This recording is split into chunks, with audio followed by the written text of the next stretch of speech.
gentlemen, once again, good evening, and welcome to Game 7 of the 1991 World Series. He certainly has had more experience than John Smoltz, but the two of them are just excellent hurlers, both at a very, very strong position with regard to the season. They've been pitching very well as of late, and we're ready for this one to start unwinding. Lonnie Smith will be first up. Feel like we've died and gone to 7. That's what we've done. Boy, this is exciting for everyone involved. Lonnie Smith with a handshake to the catcher, Brian Harper, a former teammate of his. And here he is from Highland Park, suburb of St. Paul, Jack Morris, hometown boy, makes good. First pitch. Ball one. Smith has had 3 hits, and he's had 4 hits, and 3 of them have been home runs.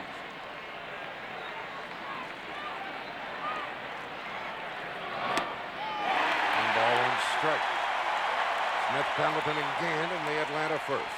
I don't think I've ever seen a hitter shake hands with a catcher before the first pitch in any game. Like a heavyweight fight. It was an unusual occurrence.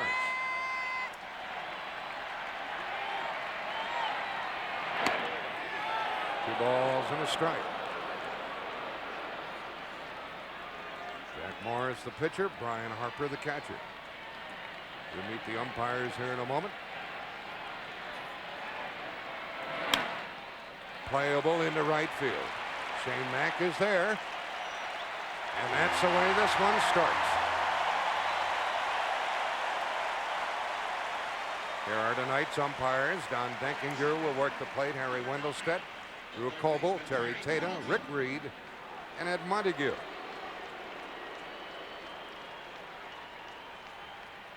This is the crew chief, Don Denkinger. And he will be scrutinized here this evening. Everything that occurs on this playing field is under quite a microscope. Pendleton has been hot with the bat. He's had 10 hits in the series. He homered here last night, his second home run of the series. Ball one to him. Terry 6 for his last 7. He won the batting title this year, the first Atlanta Brave to win a National League batting title since Ralph Gard did it in 1974. Out of play. Ralph Gard, by the way, still with the Braves organization. He was one of my favorites when he was with Atlanta. What a nice fellow he is. 1 ball, 1 strike.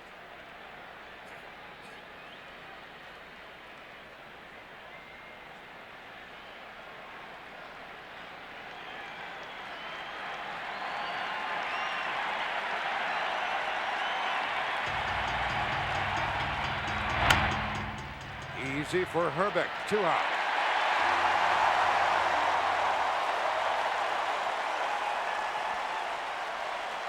$55,000 plus here in the Metrodome. Nice chilly evening, clear night out of doors.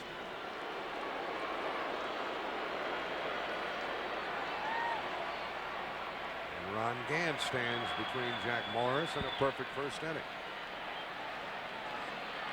Gant with no home runs in the series. He has 8 hits. He hits everything hard.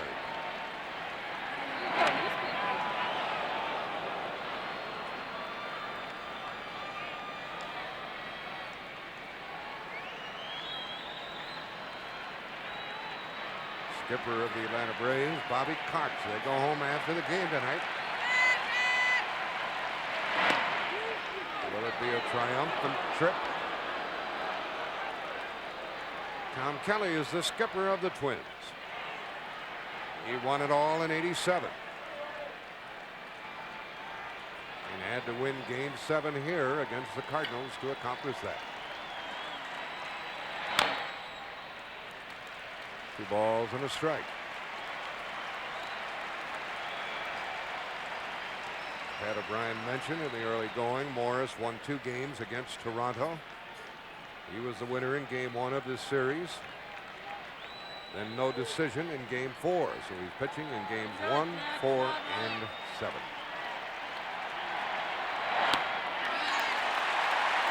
Turn 2.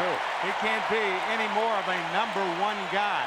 He started the first game of the season for the Twins. He pitched in the All-Star game. He pitched the first game of the American League Championship Series, and he pitched the first game of the World Series. He won all 4 of those games. And he is 6-1 in postseason play during his career.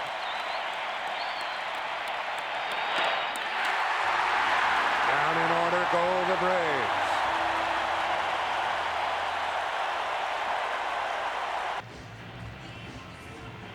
Braves went down in order, no score in the first. Each team has won their home games. Minnesota won the first 2 here in the Metrodome, and the series traveled to Georgia, and Atlanta won all 3. Came back here, took a day off, and last night's exciting win went to the Twins. There's John Smoltz, a 14-game winner during the season, but 8-1 after the All-Star game, and he won 2 games against Pittsburgh, including the clincher. No decision in 1 World Series start. He has won all 3 of his postseason starts, and he won his last 8 starts in the regular season.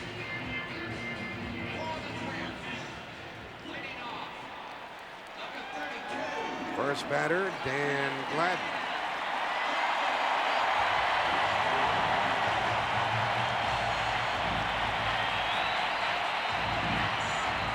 To announce those names before the PA announcer does, or you wouldn't hear a thing. It's going to be Gladden, Knobloch, and Puckett. They took the roof off this place just about when they introduced Puckett in the pregame. Gladden has had 4 out of 25. That's not so hot.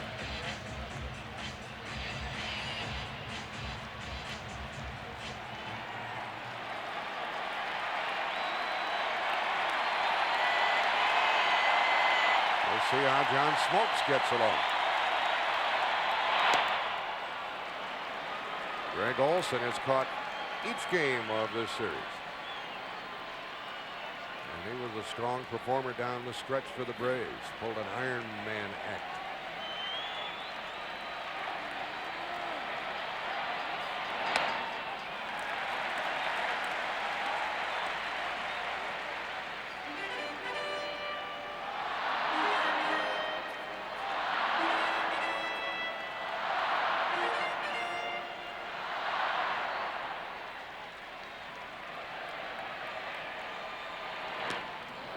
Is in the hole, 1 and 2.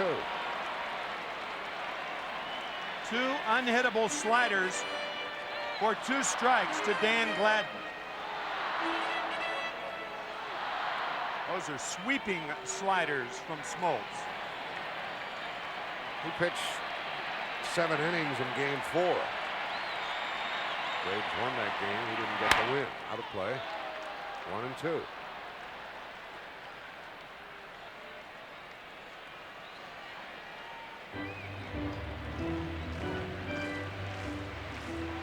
Had a remarkable sports season up here in the Minneapolis area. Now game 7 of the series to add to the luster. And Smoltz is off on the right foot with a strikeout. There have been 5 previous series in which the home team won each of the first 6 games. But in only 1 of those 5 series did the home team win game 7, and that was the last World Series here in Minnesota, won by the Twins against the Cardinals, game 7 in the Metrodome here. Batting is Chuck Knobloch.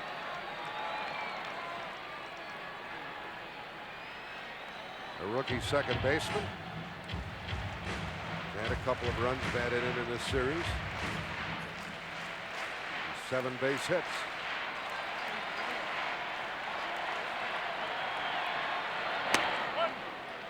Smoltz pops one in there.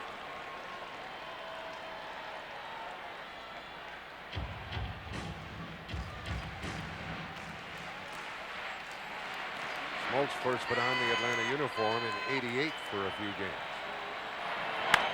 Popped him up for an apparent second out, and who wants it? Somebody better catch it. There's the second out with Justice making the catch. It looked like Lemke was going to go to it, then Gant gave up. There was a momentary pause there, wasn't there, Tim? Yeah, I like that qualifying word, apparent. I think that's appropriate for a visiting team in this ballpark. We saw Brian Harper lose one last night. Or Brian Hunter, I beg your pardon. Well, they applauded long and loud last night for this fella, and they're doing it again. Kirby Puckett.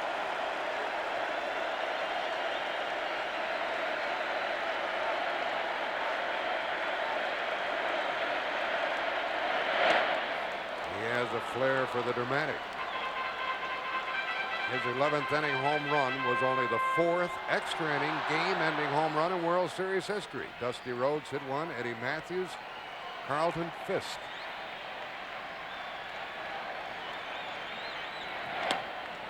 Strike two on Puckett. Dusty Rhodes against Bob Lemon back in 1954 when the Giants swept the Indians. Eddie Matthews of Milwaukee in the 1957 series off Bob Grimm. And then everybody knows about Carlton Fisk home run against Cincinnati in Game 6 of '75. Back to John. No runners in the first.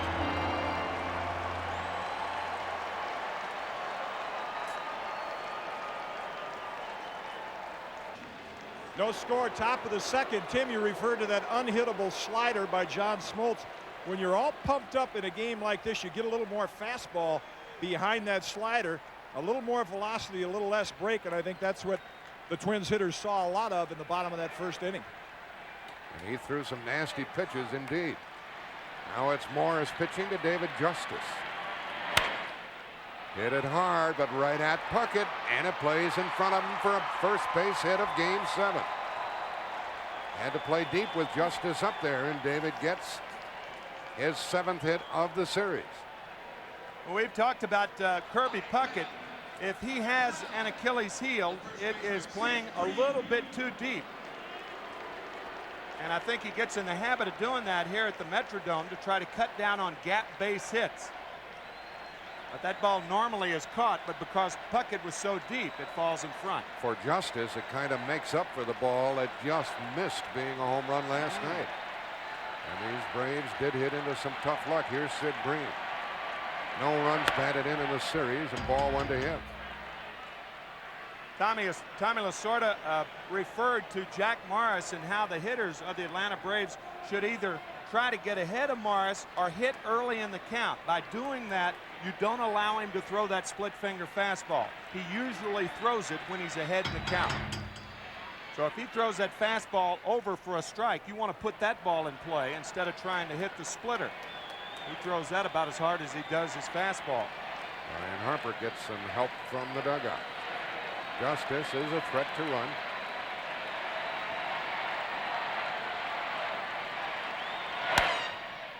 And that ball is out of play. Justice is not the fastest of runners, but he did steal 8 base during the season. Jimmy Williams, the third base coach. It was Justice's steal of second base before the Mark Lemke hit in Game 3. That allowed Atlanta to win their first postseason game ever. Leadoff man is on for Atlanta. 2 balls and a strike. Herbeck holding against the runner.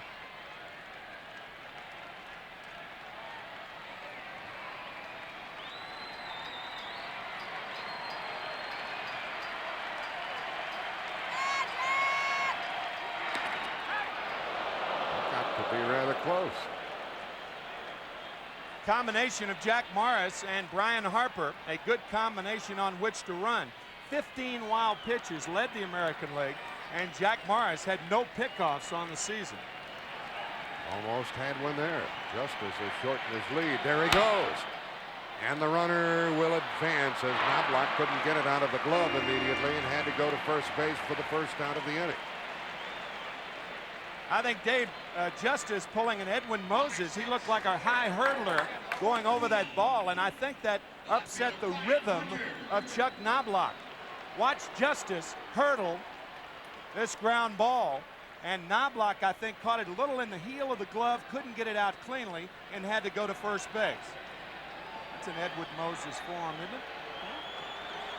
Good form by Justice, and good for Atlanta that they started the runner, or with Green running, that would have been a double play. Hunter is up. Ball one. Bryant 3 out of 17.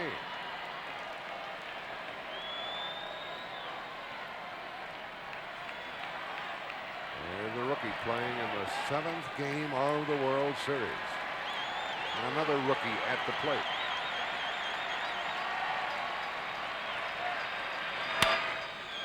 And that's just foul. Well, that's the way it went all last night for Atlanta, wasn't it, Tim? Well, he hit that ball off the end of the bat, but Atlanta did hit an awful lot of balls hard last night, either at Twins players or just foul. You mentioned the David Justice foul ball that was really crushed, about a foot foul. And then Terry Pendleton, his second time up, just missed an extra base hit.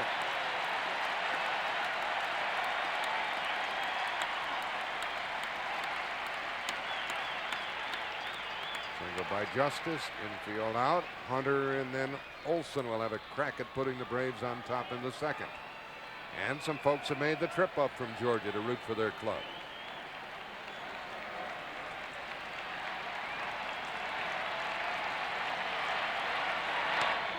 They haven't had a winner since the Braves moved there. The last Braves team to win was the '57 group. That's Eddie Matthews, Hank Aaron, Joe Edcott, Frank Torrey, Del Crandall, Red Changes, Johnny Logan, Andy Pafko, Bill Bruton. That was a terrific team. And the pitchers were Spawn and Burdette and Buell.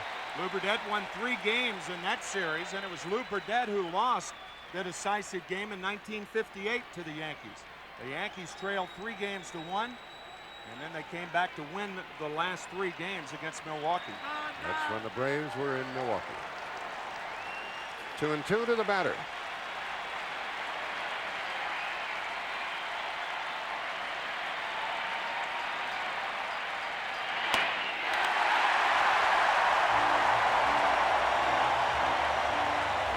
High heat for the second strikeout.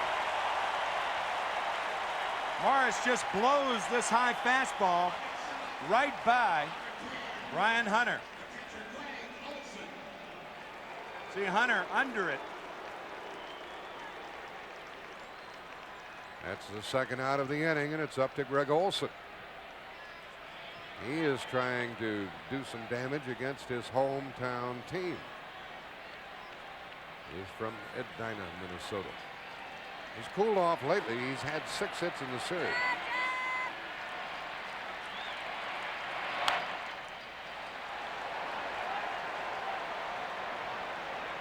You would think after the World Series that Greg Olson would just drive home and stay, right? Wrong. He will take the plane back with the Braves and drive home. He left his car down in Atlanta, so he won't get here until Thursday or so. If he wins the series, he'll be able to buy a new car. That's right. Popped him up. Second baseman under it. Braves leave 1. No score after an inning and a half.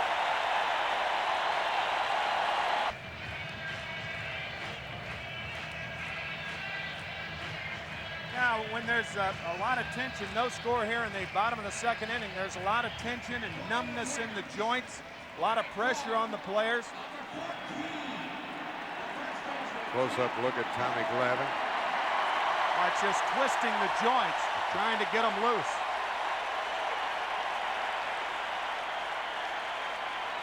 Here's Kent Herbeck to start the home second. He is 0 for his last 13 in the series. He's had 3 hits overall. One of them a home run. Ball 1.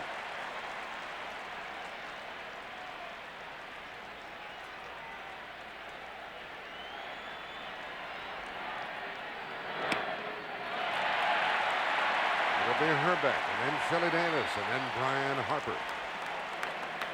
I bet even that young fella knows the significance of this affair.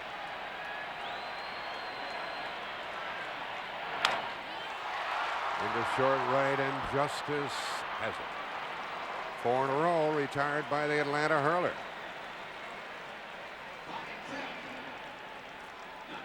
Strange things happen in World Series back in 1924, Game 7, a 12-inning game. And who was in the game? Walter Johnson. He entered the game in relief in the top of the 9th inning, and the Washington Senators won in the bottom of the 12th, 4-3 over the Giants. Tommy Lasorda talking about using everybody. Well, there's a pretty good example. It's been going on for a lot of years. Including Glavine, whom you saw a moment ago. He could be used for a hitter or two, Bobby Cox told us. Here's Davis. Chile has had 3 hits, 2 of them home runs. He's the designated hitter.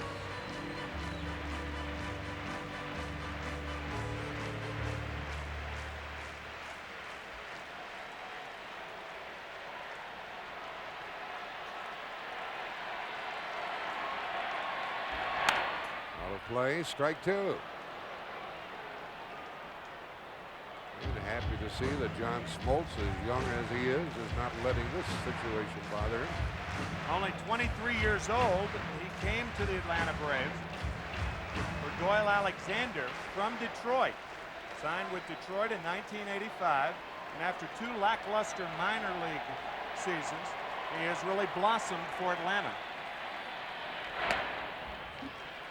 1-2 to Davis. Said 23, he's 24 years old. He started this season 23. Part of the young Atlanta Braves pitching staff.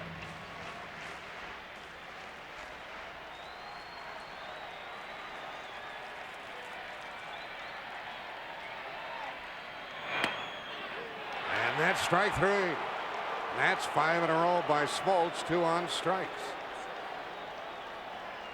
We talked about the sweeping effect. Jim Cott commented on the sweeping effect of the breaking ball by Smoltz, and that's a good example right there. Smoltz throws the curveball that goes down to left-handers, the slider that goes away to right-handers. And the first to Harper is a ball. Brian Harper with a half dozen hits, 6 out of 17.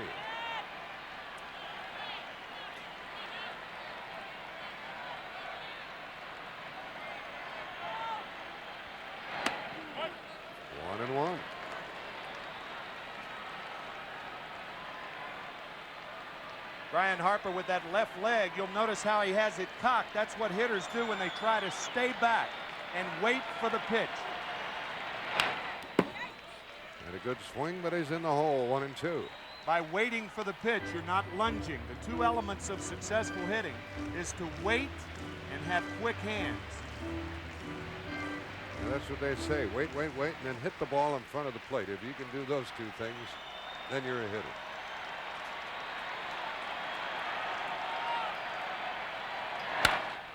First hit for the Twins.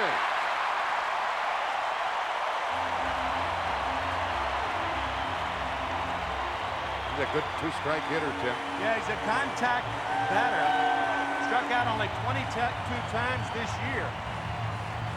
We have seen him time and time again do well with 2 strikes, and that a good pitch by Smoltz, but better hitting by Harper.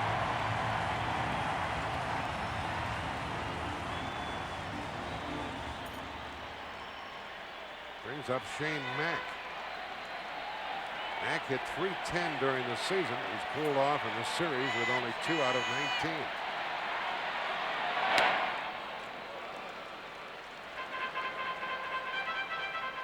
And the Atlanta pitcher continues to get ahead of the batters.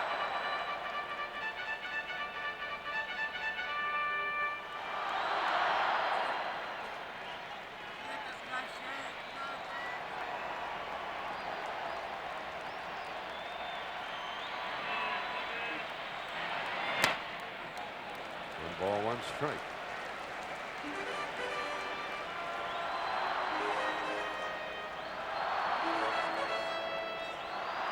Ron Gardenhire is the third base coach.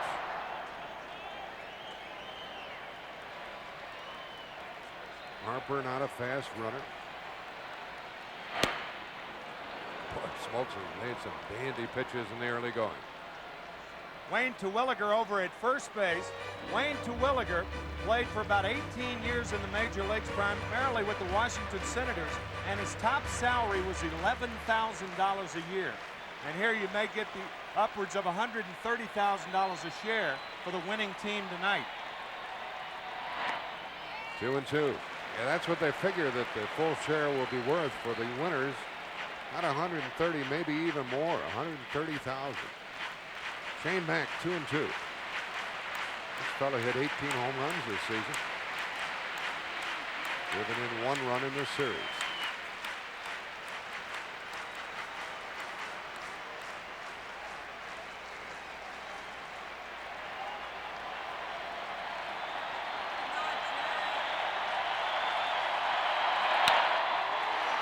Up the middle, and Harper will stop. So 2 hits by the hitters, each with a 2-strike count.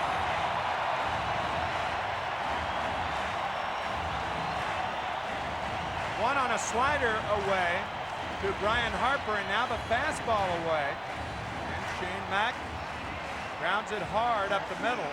Harper elects to stop at second base because there are 2 outs.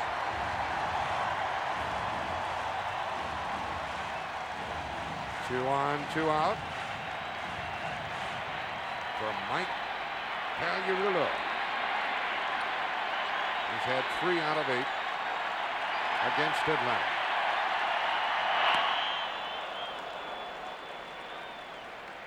Last time these 2 guys faced each other, Pagliarulo hit a solo home run in Atlanta. And in that sequence of pitches, John Smoltz had thrown 3 successful curveballs, 2 for strikes. And then Pagliarulo hit the fastball on the inside, so he starts him out tonight with a breaking ball. And comes inside to make it 1-1, 2 on, 2 out. Brian Harper is at second. He's singled, and Shane Mack at first.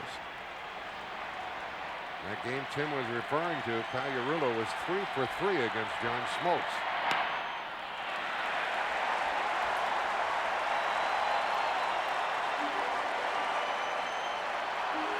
No score in the second of game 7.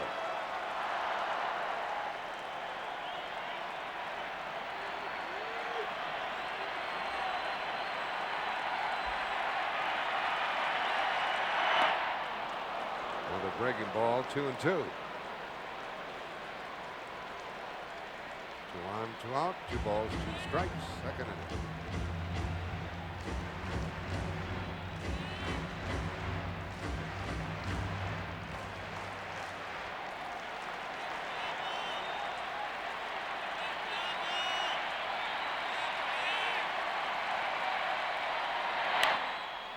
That ball is fair. Green to Smoltz, and we have a scoreless 2 innings as the Twins strand 2.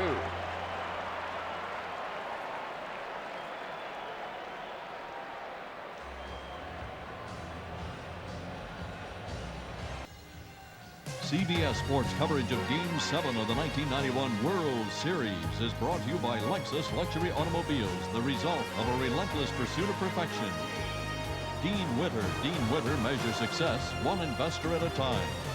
And by Budweiser, the king of beers, who reminds you friends know when to say when.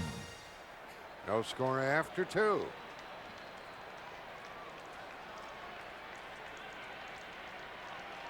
Greg Olson working on his swing with his shin guards on in the dugout. You do a lot of strange things in the 7th game of the World Series. Lemke. That's right. Talk about tension. You can look around the stands and see the owners of each of these clubs, the executives as well as the players. Nobody can sit still. 2 quick ones on Mark, who has had 9 hits. We've talked about how there's more tension in the League Championship Series, and I think generally speaking that's true. But somehow this year it's different in the World Series.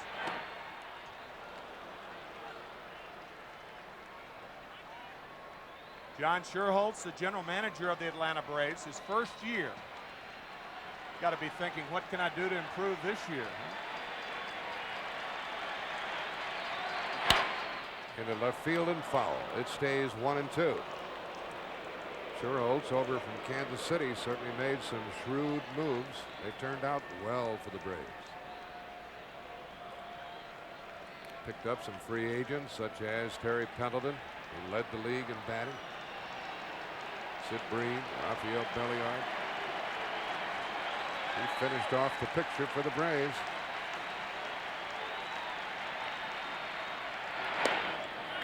2-2. Lemke, Belliard, and Lonnie Smith in the third.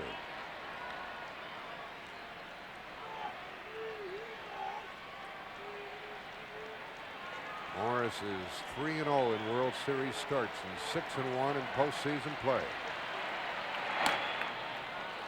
3-2. It was strike two. 0-2.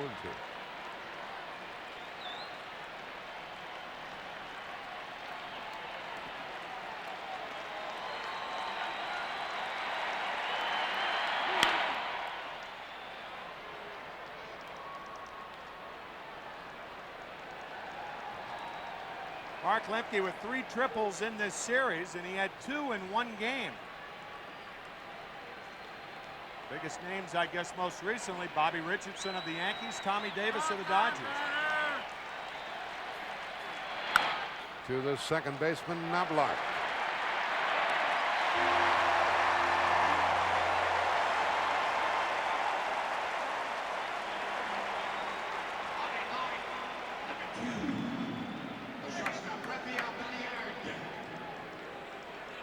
Braves have 1 hit in the game. That by David Justice, wasted in the second inning. Pendleton has some advice for Lemke.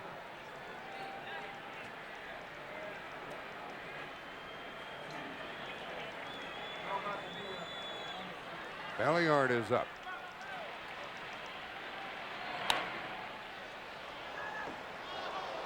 And Morris ahead on the count. Maybe Terry Pendleton was asking Mark Lemke, how do you win a game in this Metrodome? He lost 4 as a member of the Cardinals back in 1987, and he's lost 3 home games up here this year. Road games for him, but of course home games for the Twins. Through the hole, and the 6th hit for Belliard in this series. 1 on, 1 out. Second hit for Atlanta. The designated hitter, Lonnie Smith. Nice hitting by Belliard. Pitch was away, and he hits it away. I think Chuck Knobloch will learn after a while that diving on that carpet is not good policy. You can do that on dirt and get away with it, but if you do that over a period of years, that's tough on the body. Knobloch at second base as the Twins try to induce the double play ball from Lonnie Smith, who has other ideas. Off the glove, and good reaction by Belliard. He's at second with 1 out. It's exactly what it was too, Jack. Reactions, great instincts by Belliard. We talked about Morris's wild pitches, but I think this is going to be a pass ball. We'll see how it's scored. Yep, it scored a pass ball, and there's Belliard right there, anticipating a ball coming out of the glove, and if you don't anticipate it, you're not going to get a good jump, and he did. Now it's ball 2 to Lonnie Smith, who started the game with a fly ball to right.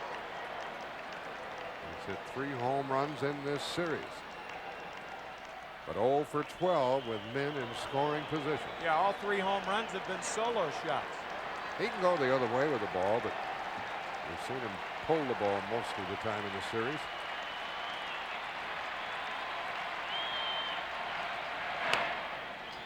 That's ball 3. 55,000 plus here at the Metrodome in the Twin Cities. No score, top of the third. Runner at second, 1 out. Game 7. It's all over when the curtain comes down on this one.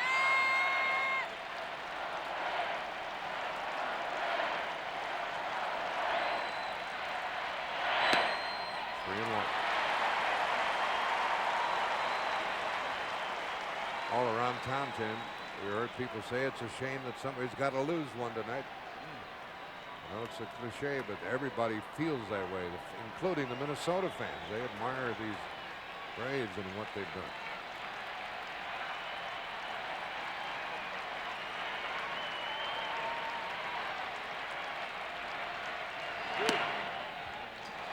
Lonnie Smith joins Rafael Belliard on base. Well, how do you win a game here in the Metrodome? Pendleton wants to know. Well, you do something with men on base. Belliard at second, Lonnie Smith at first. Pendleton grounded out to first his first time, and he has driven in 3 runs in the series. Has 2 homers. Has 10 hits.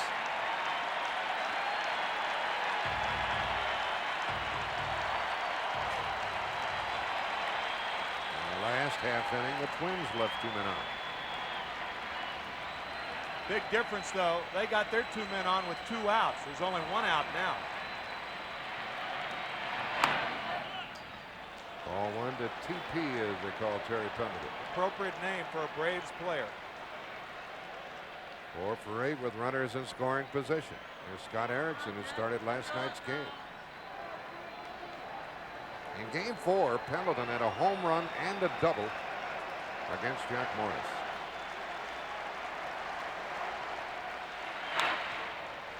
One ball, 1 strike.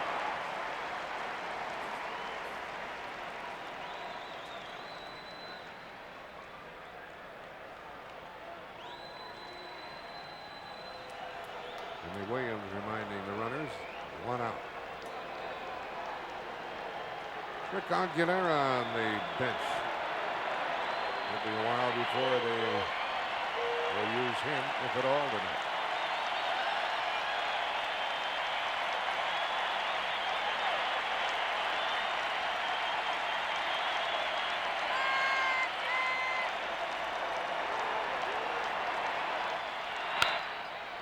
One ball, 2 strikes, and Pendleton's had some good swings.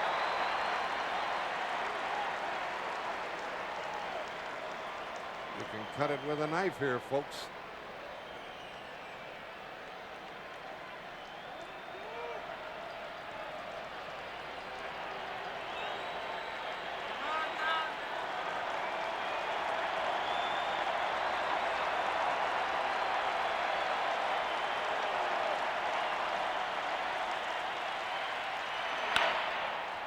Into short left field. Gladden cruises to it. 2 out. They got a tough one there. 2 on, 2 out.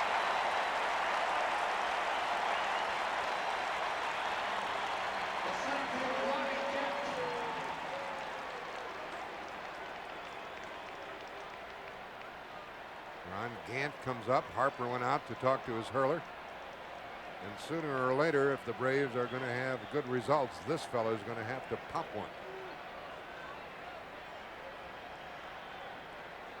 Gant struck out his first time.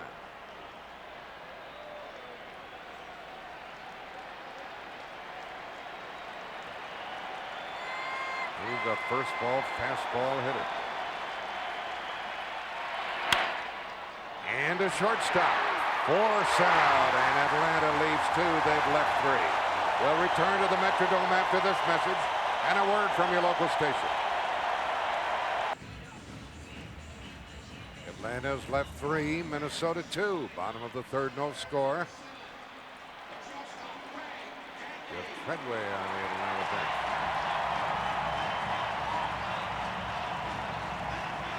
Greg Gagne leads it off. He's batting in the number 9 spot. Has a home run among his 4 hits. Big 3-run home run in game number 1. Keith Mitchell and Nick Oseski. Nick has been on the disabled list for 2 years with the Atlanta Braves with vertigo.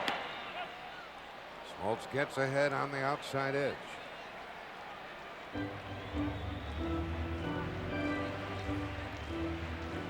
Smoltz has allowed 2 singles. They came in the second after 2 were out. That's strike 2.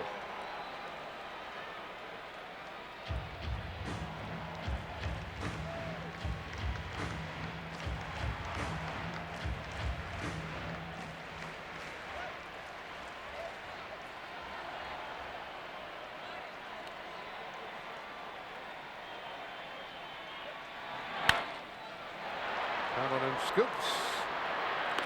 1 out. Let's go back 31 years and take a trip to Old Forbes Field in Pittsburgh. This one, in typical fashion, was going right to the wire.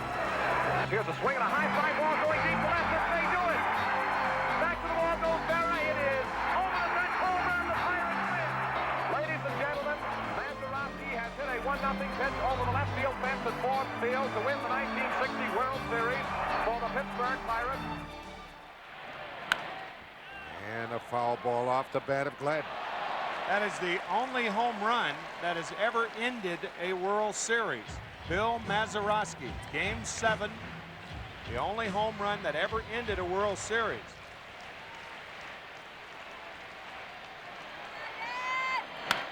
Out of play, strike 2 to Gladden. We've had some games here that ended abruptly, haven't we? Yeah, Tim? this has been a rather unique World Series in which the winning run was driven in on the final pitch in 3 different games. That's the first time it's ever been done.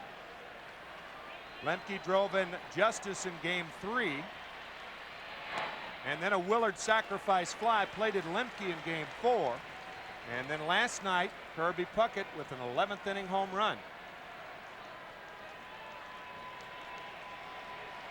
Leadoff man has been retired in the 3rd. Gladden hacking away, and it stays 1-2. Tom Kelly.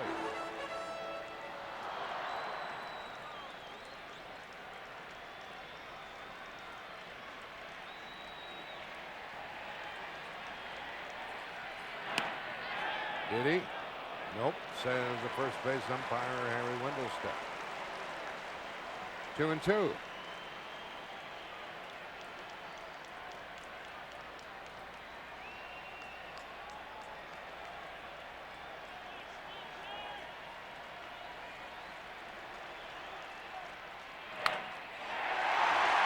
He'll get more than one.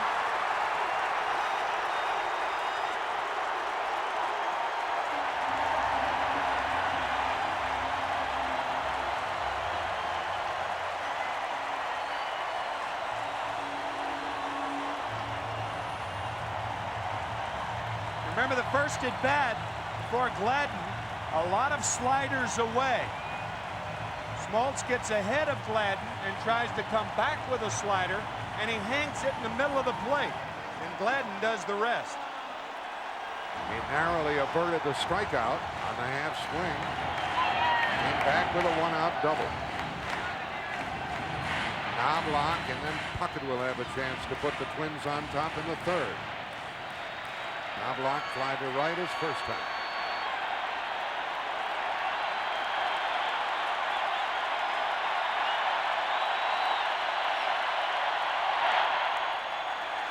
He missed with that one.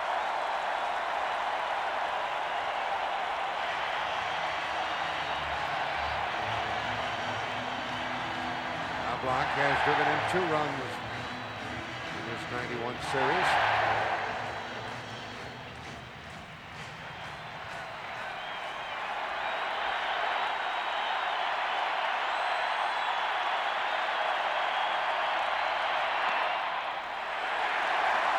Ball 2.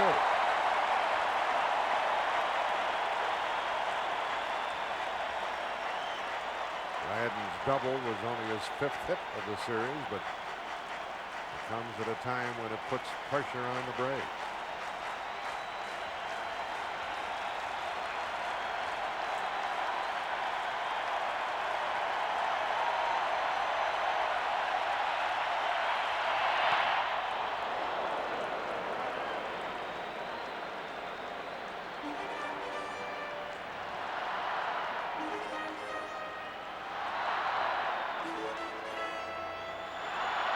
I think Tom Kelly was talking to Dan Gladden to keep an eye on Knobloch.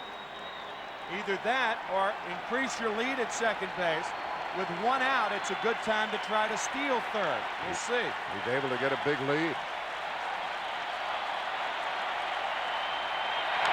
2-2.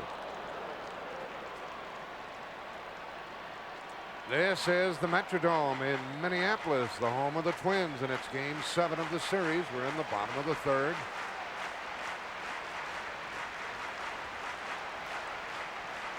Runner at second base, one out. Tim McCarver and Jack Buck with you, and this is the last baseball game of the year. The center of the baseball universe, the Metrodome.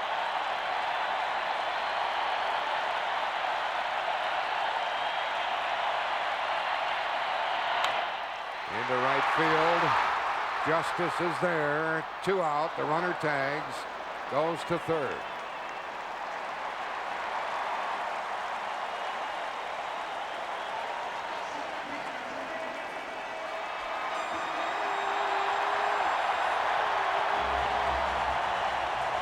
This may seem like a harmless out, but it does push Gladden to third base. And the one thing to keep in mind, we talked about the wild pitches of Jack Morris. John Smoltz had 20 wild pitches during the season. That's the most by any pitcher in the major leagues. So being at third base with 2 outs is much more important with a guy like Smoltz out there than it would normally be.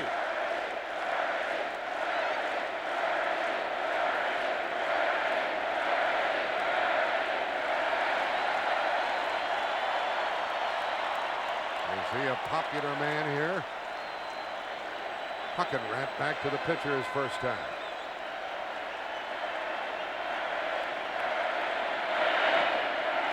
There's that pitch in the dirt that Tim was talking about. Ball 2.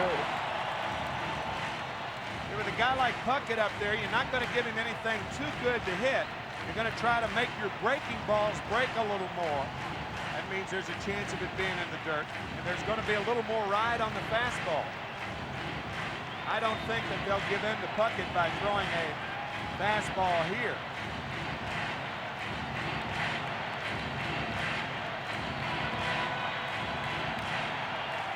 And I wonder if Puckett can get a hit after Pat O'Brien woke him up so early this morning to do an interview.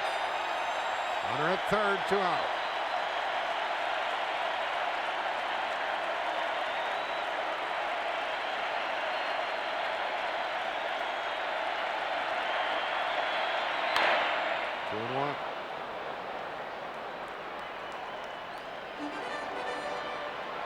Usually, Tim, you get to an exciting game. Once the game starts, everything settles down and everybody's relaxed. Not tonight. Not this one, no. Not tonight.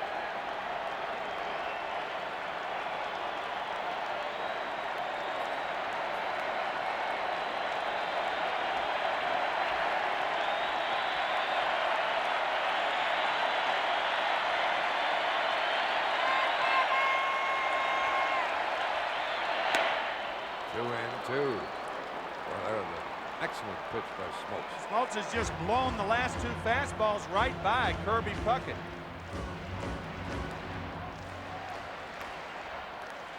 See what they go with, he and catcher Greg Olson, what they call here with the count 2-2. It's going to be the slider. We have 6 more innings to go of torture and pleasure.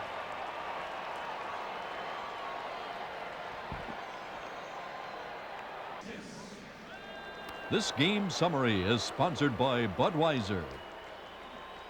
We've played 3 and each team has left 3. And we're scoreless. 4th inning. John Smoltz and Jack Morris holding 4th. And Morris ready to pitch to David Justice.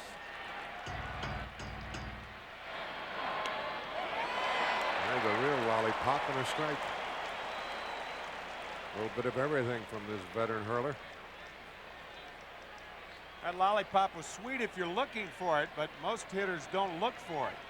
He only throws it 4 or 5 times a game. 2 in a row. How about that? He's got 2 more to go. Mind you, the 46 All-Star game. Rip Sewell to Ted Williams. The result was a lot different as Williams hit his second home run. You could see all 4 fingers choking the ball. That's a palm ball from Morris. This one misses, although Harper thought they had a strikeout, and so did Jack Morris. Morris is really howling about that last one. Here's that second pitch right there. Look how Morris chokes that changeup. And hitters, if they do swing at it, they have a tendency to swing at the arm motion. That's how he got ahead of Justice, but that 0-2 pitch was close. And he gets him out. And that for Jack Morris, his 3rd strikeout. We'll hear from Jim Cott. Well, from field level, watching some of those close pitches and the facial reactions from both Jack Morris and John Smoltz, it's pretty evident. Not pleased with Don Denkinger's strike zone, but that's customary. He's not known in the American League as a pitcher's umpire. Very tight zone. David Justice wasn't pleased with that fork ball from Morris either. Here's Bream to the opposite field, chased by Gladden. He's there. Fair ball, 2 out. That off-speed pitch from Jack Morris, we clocked at 63 miles per hour. And of course the palm ball, big disparity between that pitch and his split finger fastball. Kitty, is there anybody who throws a fork ball any harder than Morris in the American League? I don't think so, and I think that's one of the big differences. Atlanta is seeing pitchers like Morris and Tapani, who doesn't throw quite as hard with the hard fork ball.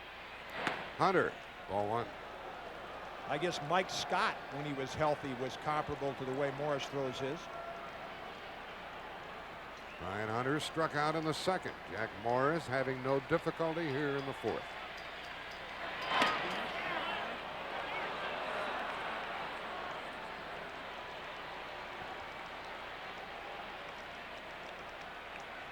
Rays have had 2 hits and a walk.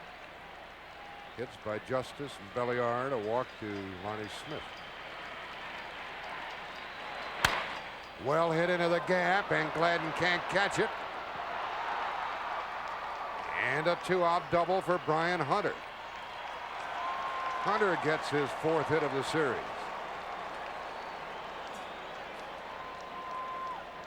That is the 40th extra base hit of this World Series. The record for extra base hits by 2 teams in a World Series, 42. So both teams just 2 extra base hits away from a World Series record. There have been 16 home runs hit in this series. Series record is 17, so they're 1 home run away. And when you think about it, Jack, you don't think about the last 6 games as that much offense involved. Well, they've been spread 8 home runs for each team. 2 extra inning games, I guess, added to that too. Greg Olson could put Atlanta on top here in the 4th. He needs a 2-out hit.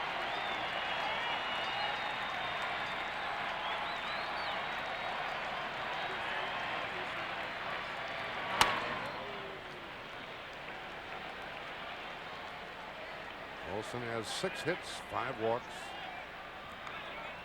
He's driven in 1 run in the series. And they get so many chances in the game. He's had a leadoff single in the 2nd. And 2 on with 1 out in the 3rd.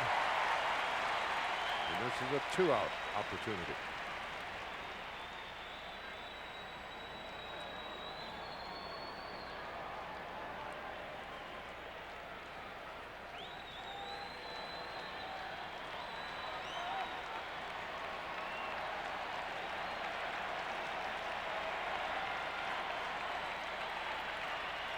Different signs with that runner at 2nd.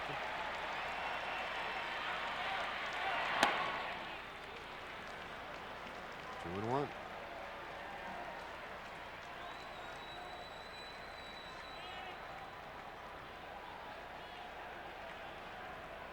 Mark Lemke will bat next. Either here in the 4th or leading off in the 5th.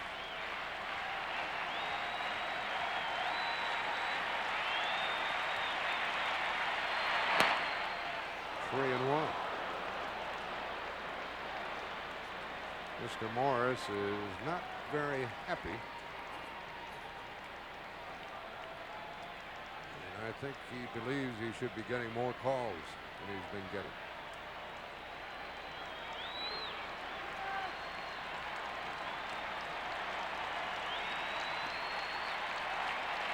Brian Harper trying to calm him down.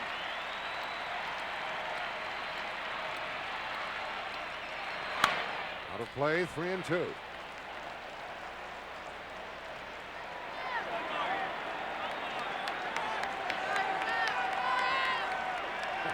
Got her glove. Yes, she's ready. Sure. Right. Madam Leather, she is ready.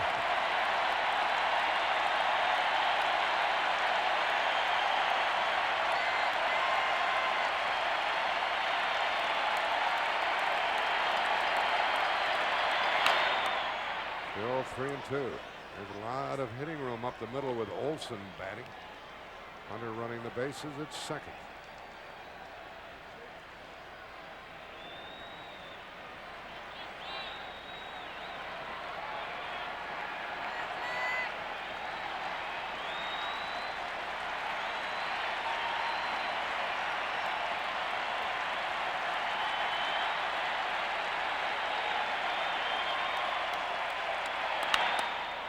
That ball is caught by Mack. A well-hit ball by Olson. And we're still scoreless, and now Atlanta has left 4.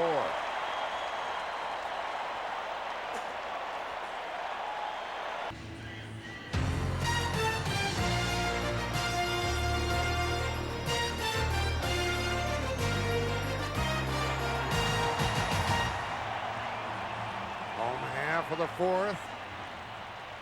3-0 for each club.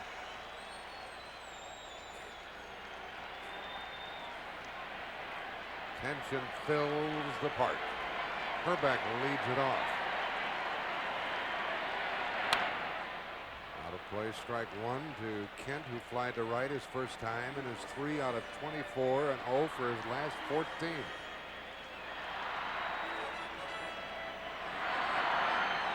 But he's a big threat.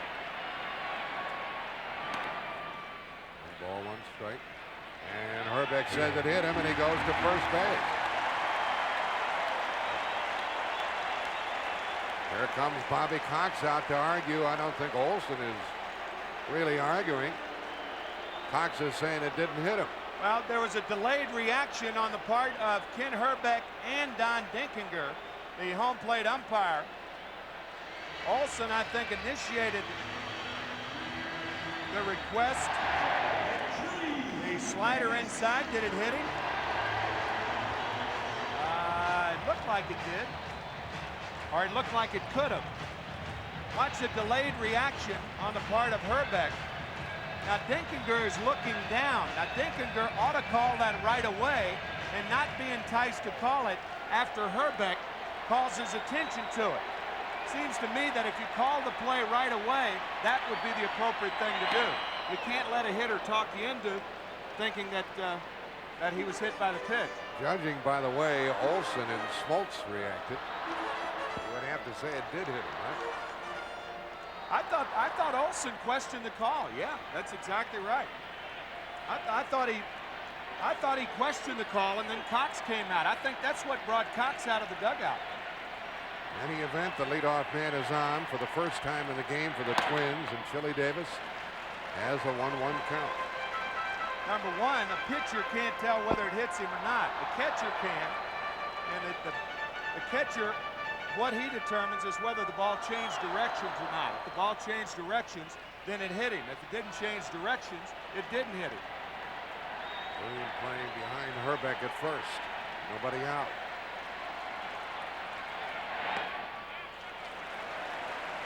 Two balls and a strike. Herbeck is happy to get on base any old way. He's for his last 14.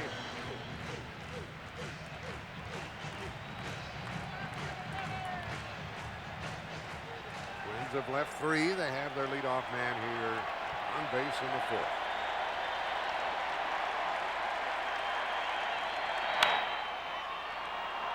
comes Hunter from deep left. 1 out. We talked about the 1924 World Series. Well, in 1926, check this out.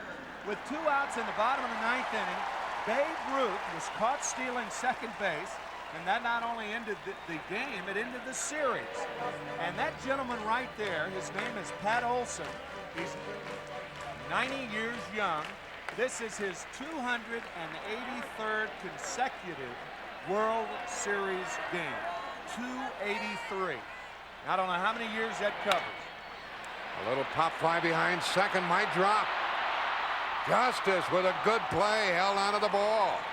That's the 2nd out, and Justice has done that frequently here in postseason. Came up with a little burn, but he got the ball off the bat of Harper. Yeah, Dave has messed up a couple of balls, but he's also made several fine sliding catches, and this is among them. Nice play, David Justice.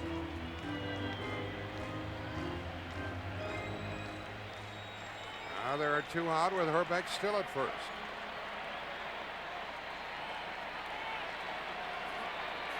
John Smoltz will deal with Shane Mack.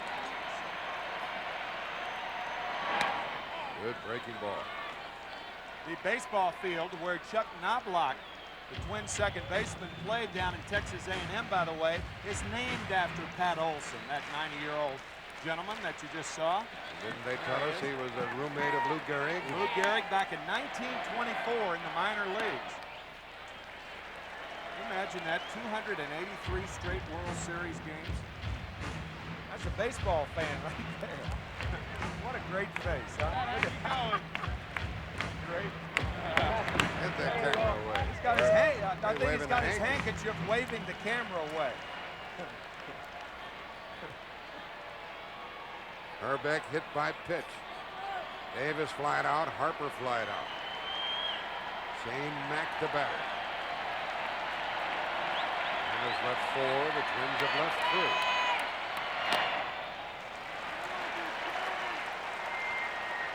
2-1 the count.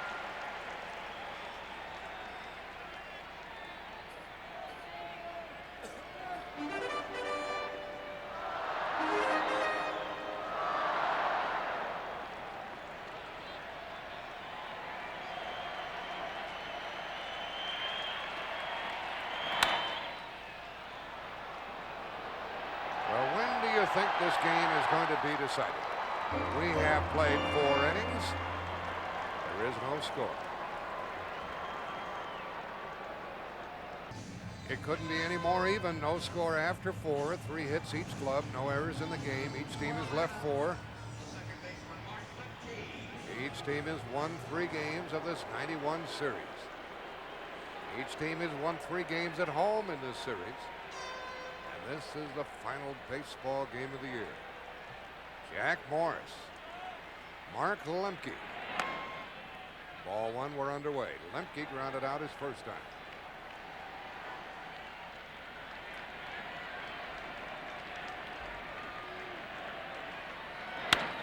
And another hit for the little guy.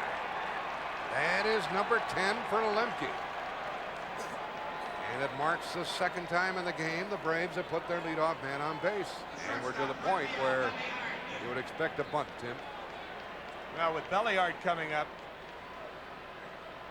it is a guarantee that Belliard will be bunting on the first pitch. I don't know if Bobby Cox will change it. Mark Lemke on with his 10th hit.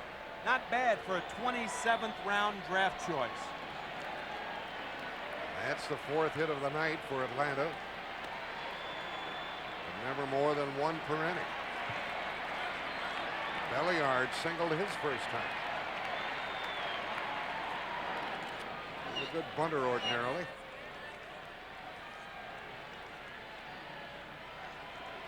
Herbeck holding against the runner.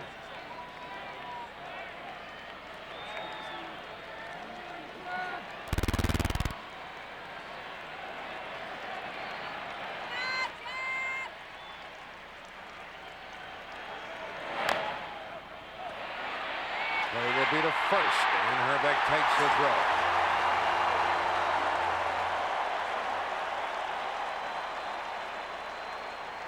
There are a lot of ways to sacrifice successfully on the artificial surface. One of the best ways is just to bunt the ball into the ground. Look at the high hop that Harper has to contend with, and that's enough to get Lemke to second base. That ball looked like it was off home plate. Good bunt by Belliard. Now the Braves want something from their leadoff hitter with Lemke at second and 1 out. Lonnie Smith is flying to right and he's walked.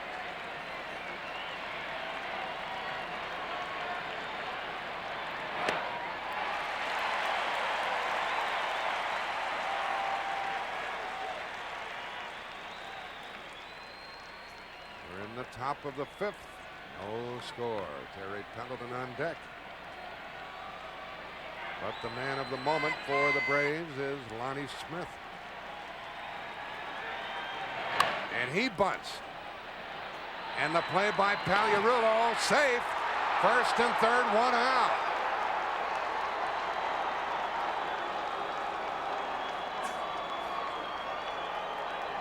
Rather surprising play by the Atlanta outfielder. Well, if you do this with a runner at second base who was just bunted over, it's got to work 100 out of 100 times. And had that throw been on the money, Lonnie would have been out. Ken Herbeck tried to make it work. The ball into the home plate side. Pagliarulo, a fine play. Lonnie Smith, a bunt base hit. So it's unusual, but it worked. No pictures, just numbers. We'll see what comes of it. As Harper talked to his pitcher. Lonnie Smith at first. This ball bunted awfully hard, but Smith down to first base in a hurry. And the throw just pulling Herbeck off the bag. So Lonnie Smith says to Terry Pendleton, you do it. Pendleton is 0 for 2. Of course, it's easier for Pendleton to do it because now there's a runner at third and still only 1 out. But a double play in order.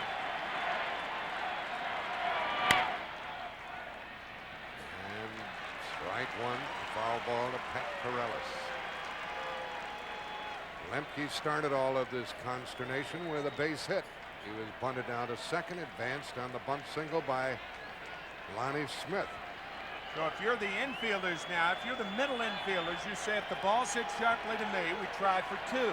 If you're on the corners first or third, a ball hit sharply to me, I go for 2. If it's not hit hard, I come home with the ball. Those are the thoughts in the infielders' minds right now.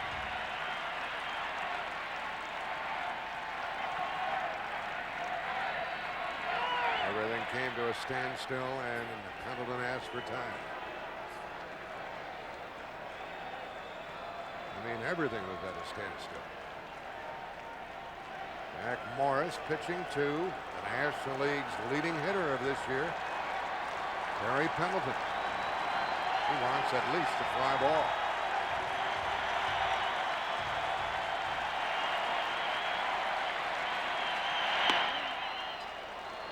One ball, 1 strike.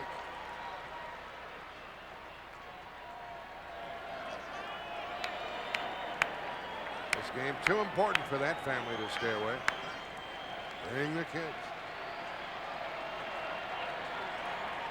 1 ticket for 2 people.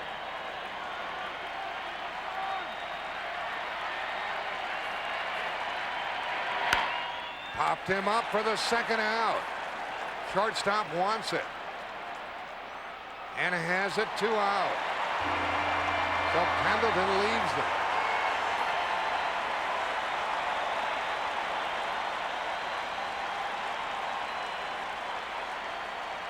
The split finger popped up.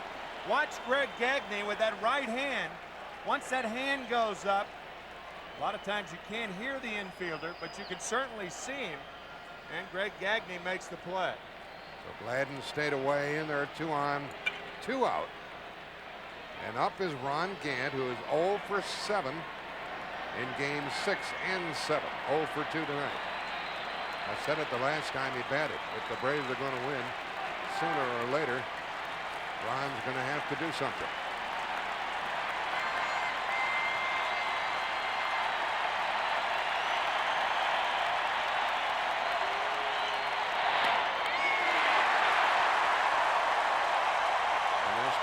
hooting and hollering on each pitch. Braves have left 4. Have 2 on, 2 up. No score in the 5th.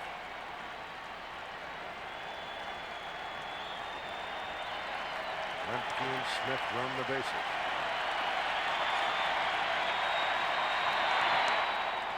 1-1.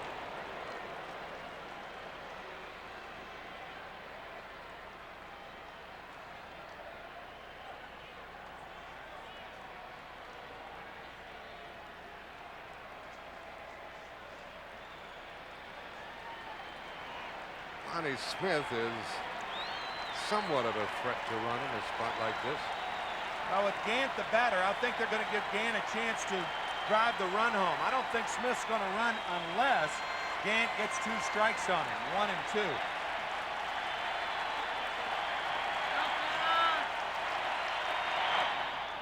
In the dirt, blocked, the runner halfway, and he is safe. He got back.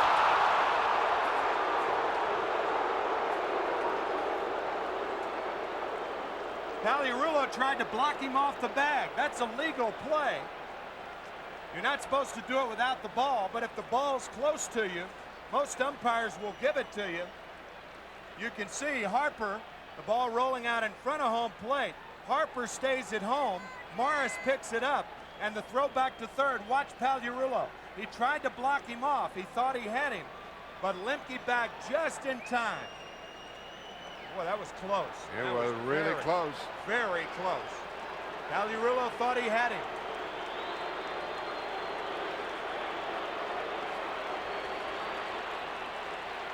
Count has gone to 2 balls and a strike to Ron Gant. 1st and 3rd, 2 out, no score, 5th inning.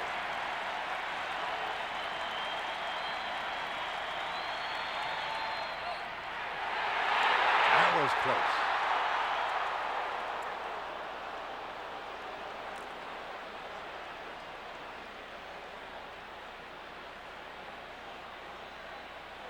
And just back. Really close. Looked like the tag was high by Herbeck.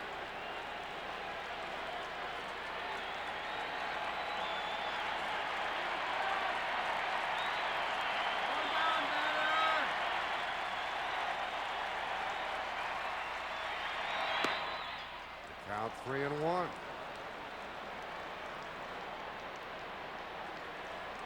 One more look at Mike Pagliarulo, the third baseman. Lemke halfway, and he tries to get back. Look at the right knee of Pagliarulo. He drops down, but Lemke is clearly back in there. Good call. Now 3-1, and we'll see if Lonnie Smith leaves from first.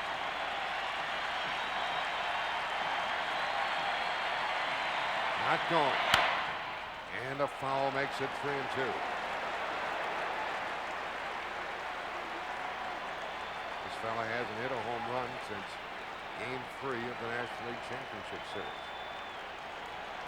The inside of Ron Gant's cap, it says, I will, I can, I am. That's his philosophy applied to baseball.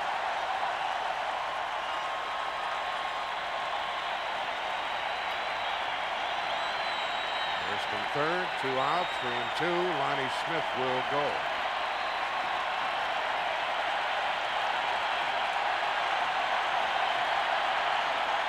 Still a hold against him, and they might try a pickoff play. Runner going. Strike!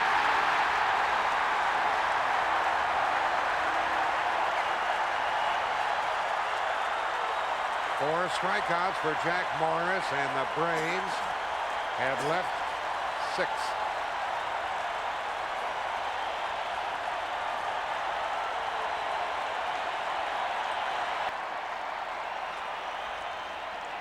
Jack Morris has blanked Atlanta for 5 innings on 5 hits. And John Smoltz goes back to work to pitch to the number 8 and 9 hitters. Pagliarulo hitting 8th. He grounded out his first time to Sid Breen. Hits it deep into center. Gant back at the track. He's there, and he made the catch. Well, here's everybody's good friend Ernie Harwell with his World Series fondest memory. Favorite World Series moment was 1968 in St. Louis, 7th game of the World Series. The Tigers had come from behind, tied the series at 3 games apiece. Lolich and Gibson were tied up in a brilliant pitching duel, 0-0. Got to the 7th inning. The Tigers got 2 men on. Jim Northrup hits a fly ball to center field. Turns out to be a 3-base hit. The Tigers go ahead and win the World's Championship of 1968. Ball one to Greg Gagne. At the conclusion of this game, folks, Ernie Harwell will deliver our epilogue. And if I may implore you, don't go away when this game is over. We'll have all the post-game activities after a winner has been determined. And the final footage of the night, believe me, is worth your staying around. So please, please don't turn it off. There's a strike to Gagne, 1-1. Earlier in that 1968 series, Bob Gibson set the record for most strikeouts in a game in a World Series with 17. In that game, Curt Flood was stuck in the mud on that ball hit by Northrup. And that's why he didn't get a good jump. And the Tigers went on to win that game 4-1. And Tim McCarver was a part of that, as he was in 64 and 67. He knows the tension riding this one. We're in the bottom of the 5th. The leadoff man is 1 down. And Gagne, who grounded to third his first time, is up with 1 out.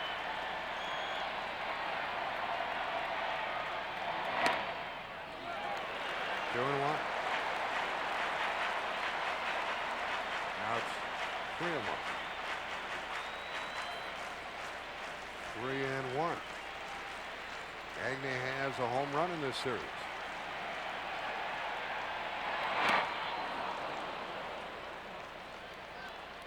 And it's 3-2. Smoltz has hit 1, allowed 3 hits, walked none, struck out 3.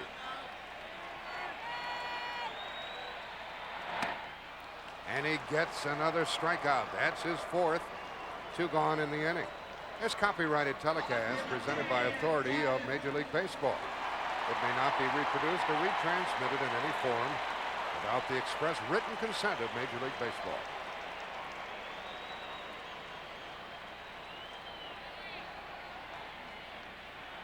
Dan Gladden struck out and hit a 1-out double in the 3rd. Up the middle. Nothing doing. His 2nd hit. And the 4th of the night for the Twins.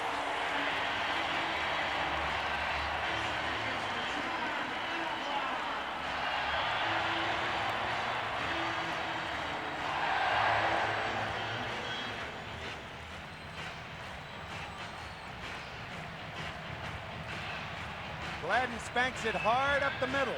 Lemke can't come up with it. And one would think with 2 outs now that Gladden is going to be off. You don't know which pitch, but he'll probably wait until Smoltz is behind in the count. And that way, the chance of a pitch out is much less. It certainly feels like a running situation.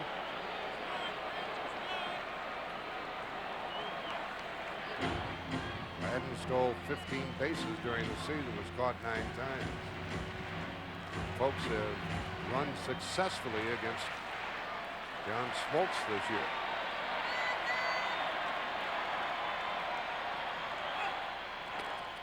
Now blocked, waits, and another throw goes to first. 2 outs, single here in the Minnesota 5th. Notice how John Smoltz comes set with his arms away from his body. He doesn't bring his hands in. When you do that, you have to do that every time. See the arms away from the body? Into center field for Gant. Now we have played 5 scoreless innings, and we'll return to the Hubert H. Humphrey Metrodome after this message and a word from your local station. The best pinch hitter the Braves have, Tommy Gregg, has taken his jacket off. He took his soft hat off and speculating that Brian Hunter, that right thumb, may be too bruised for him to hit. We'll see. He's due up third in this inning. After Justice and Breen were underway in the sixth, strike one. There's Tommy Gregg. He is ready if Bobby Cox wants him. Yeah, those hard hats are very uncomfortable, and the only time a hitter puts those things on is when he's going to go up to bat.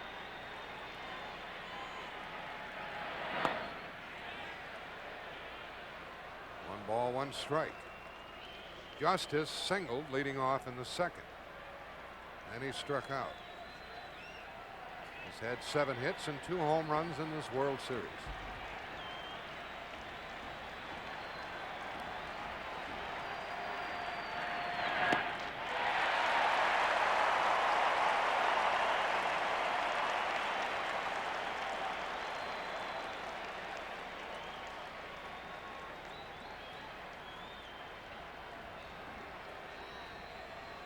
Leadoff hitter in the sixth.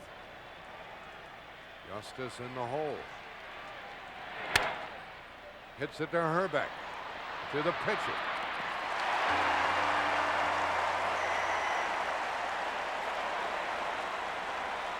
Ken Herbeck says he plays first base like a hockey goalie.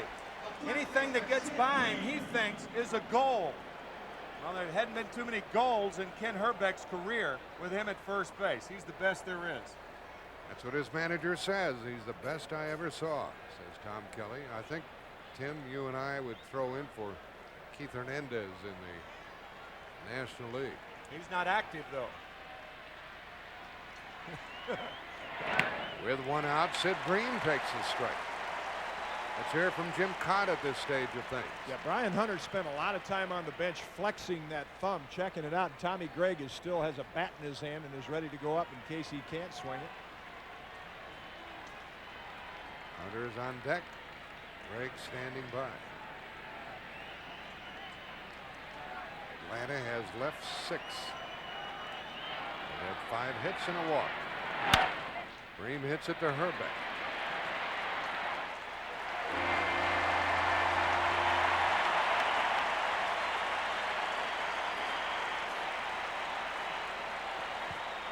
Bream 0 for 3.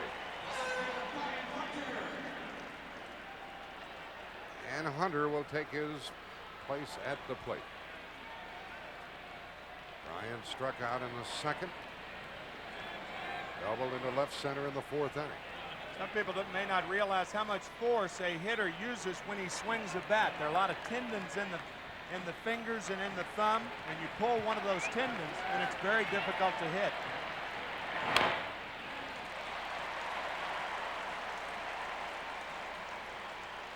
So Tommy Gregg relaxes.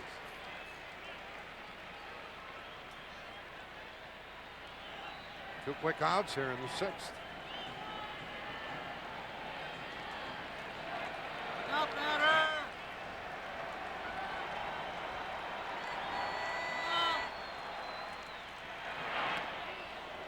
That floater dipped low, 1-1. The big guys will come up for Minnesota in the bottom of this 6th inning. They've stranded 5.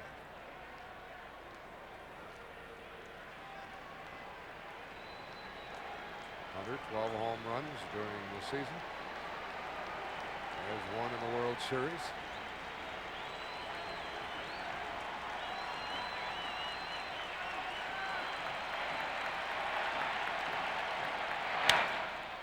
Into center field, Puckett coming. He's there. And the Braves have gone 6 innings without scoring a run. Puckett will lead it off. No score, bottom of the 6th inning, and you can see Brian Hunter in a great deal of pain. Watch him look at his right thumb. That was after making the last out at the top of the 6th. Hunter's still in the ball game, however. We'll see whether he hits his next time at bat. Well, it's still up to John Smoltz to hold these Twins. Puckett leading off. Kirby is wrapped back to the mound and struck out. You know what he did last night in the 11th inning. Lights out. 1-1. Smoltz has struck out 4, walked none, hit 1. Here's the final football score. The Redskins over the Giants by 4, 17-13. Redskins, the only undefeated team in the National Football League. New Orleans dropped 1 today. And at one time, the Giants led 13-0 in that game, but Washington came back and won it. This is Game 7 of the 1991 World Series. Bottom of the 6th. 2-2. Puckett, Herbeck, and Davis.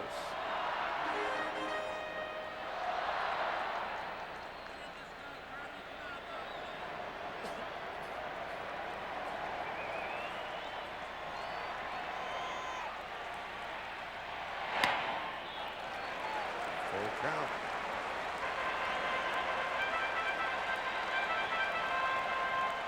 Only once have the Twins put their leadoff man on base in the center.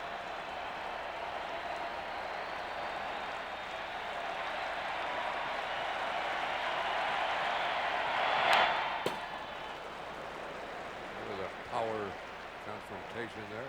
Looked like the hard slider, and that's true. The slider is a power pitch. It is not an off-speed pitch.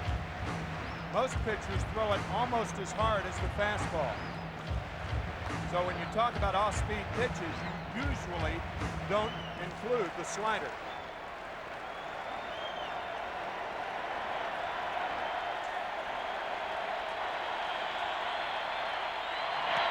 He walks Puckett to start the 6th. That's the first walk by the Atlanta hurler.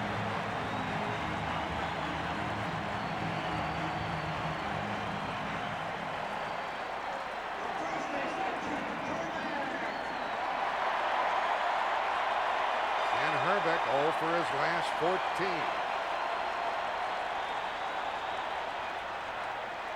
He's a big threat in this friendly park.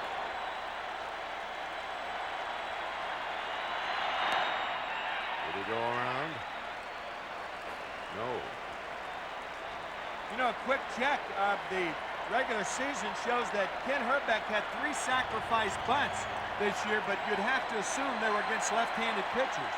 Cox was upset about that half swing. I thought Herbeck had swung also.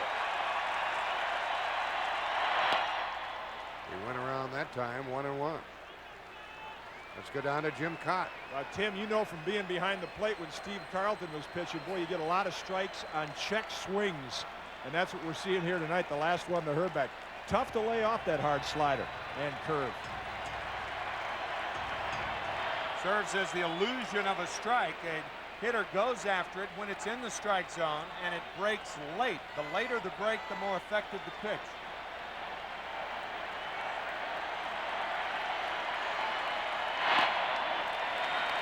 Two balls and a strike.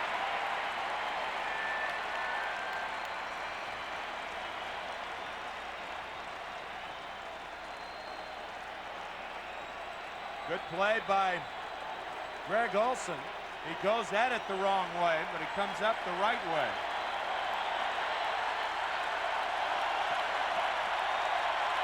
Puckett at first, nobody out. 2-2 to Herbeck.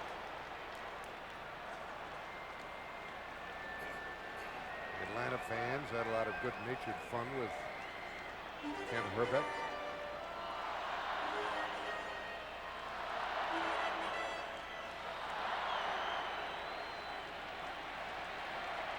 Leadoff walk in the center.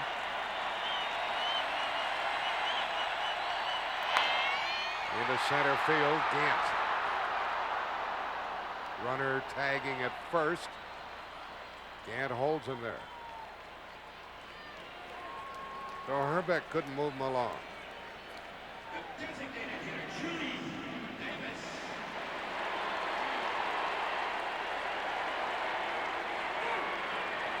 Herbeck has picked the wrong time of year to go south. Very poor in postseason play against Toronto and the Atlanta Braves. Up now is Chili Davis. He has struck out, flied out, 1 on, 1 out.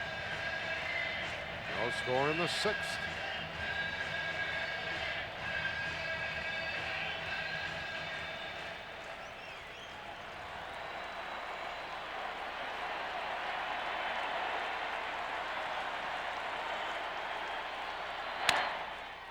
To Bream, throws to second, gets one, and gets the return.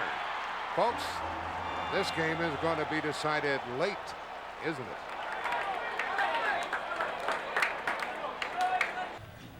CBS Sports coverage of Game 7 of the 1991 World Series is brought to you by General Motors. GM is putting quality on the road. Lennox, for quality heating and cooling, must be a Lennox. And by Pontiac and your local Pontiac dealer. We build excitement. No score through 6 innings, and you will never see a double play turned any faster than the double play turned by Sid Bream and Rafael Belliard. Watch the quick hands. Inside of the bag. Well, that's nice. 3-6-3, easy. Chili Davis out by 3 strides at first. That was pretty with Belliard in the middle of it. Now we go into the 7th inning of the 7th game. Scoreless. First up, Greg Olson. He lined out with a runner at second and 2 out in the 4th. Hit the ball very well against Jack Morris. What a job these 2 pitchers have done tonight. Jack Morris and John Smoltz.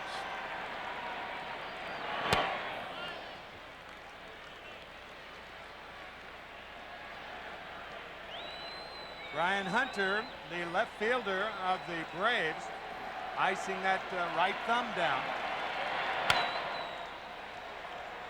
1-1 to Olson. By the way, this is the 32nd 7th game in World Series history. Only one other decisive game has been scoreless through 6 innings, and that was the game that Ernie Harwell talked about earlier. The 7th game of the 1968 World Series, Detroit and St. Louis. In that game, Detroit scored 3 in the top of the 7th inning. Olson's in the hole, and this one is tight, tight, tight. And is left 6 at this point. Jack Morris has retired 5 in a row. Got Olson. James speeds and got him. 5th strikeout for Morris.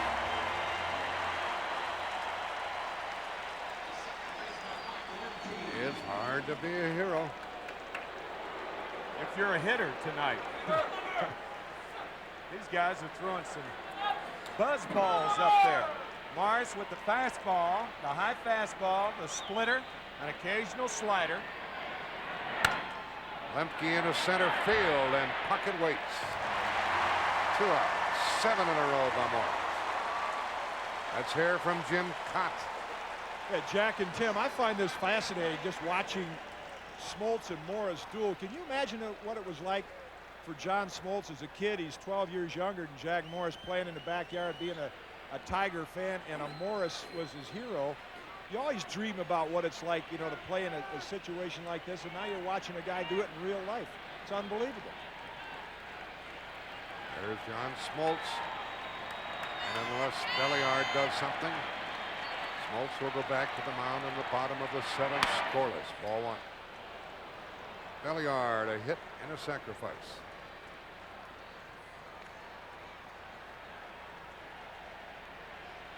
No home runs on the year, in case you folks are wondering.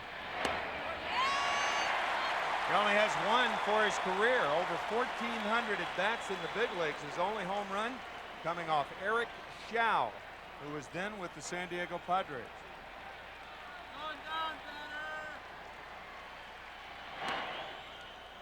2-1.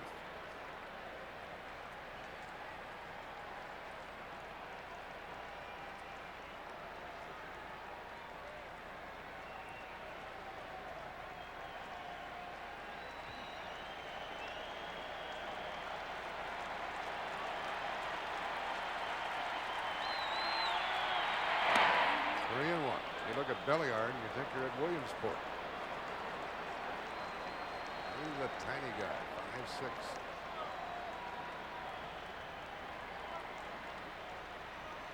at his strike zone when he crouches. Tough to pitch to. He thought he had walked. 3-2.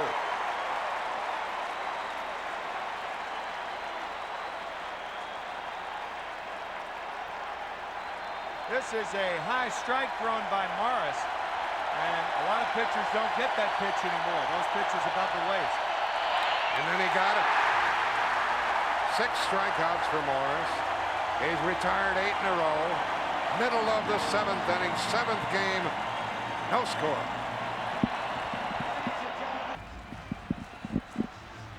Isn't this something? This 7th game going down to the bottom of the 7th without any score, and John Smoltz, young as he is, matching Jack Morris. Harper leads off, ball 1.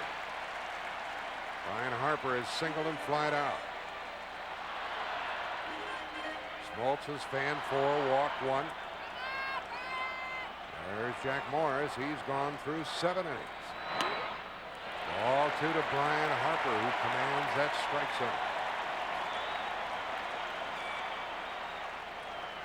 John Smoltz threw a 9-inning victory over the Pirates in Game 7 of the National League Championship Series. Shut him out. 2-1. These hitters are being aggressive, Tim. They just can't catch up with these guys. Yep.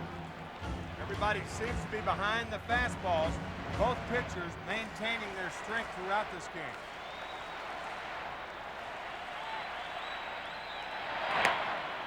2-2 to Brian Harper.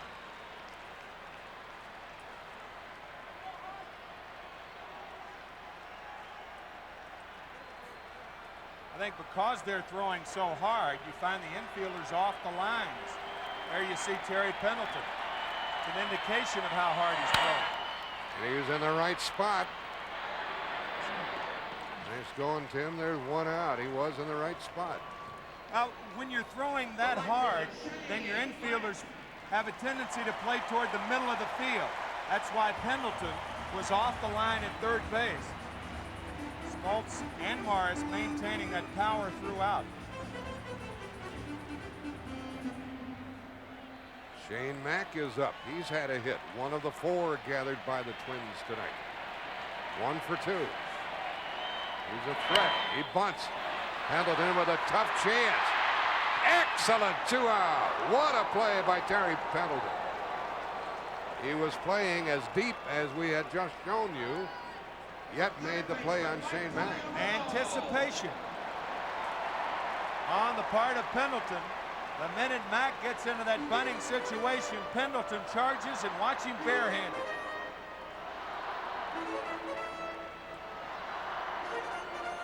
Terrific play by Pendleton. And 2 outs in the home 7th. Well, here is a very dangerous number 8 hitter at the plate. Mike Pagliarulo 0 for 2. Smoltz gets ahead. Boy, this is something with these 2 pitches. Man, so enjoyable. And folks, this is the longest that any 7th game has ever progressed without either team scoring. Longest ever. No score in the bottom of the 7th.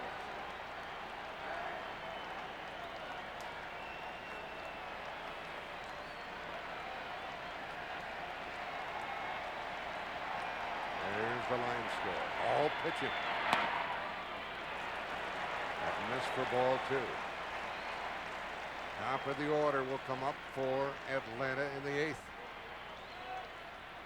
Smoltz still has to get Pagliarulo.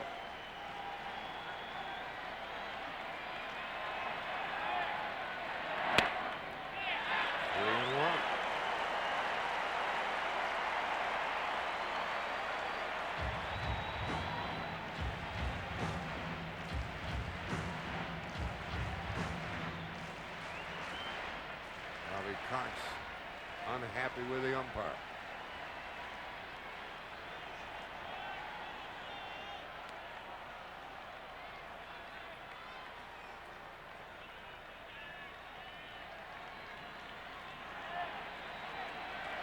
Doing a lot of head shaking this evening.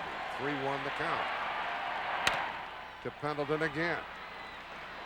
He threw out the side. We're going into the 8th inning. Isn't this something? 7th inning. 7th game.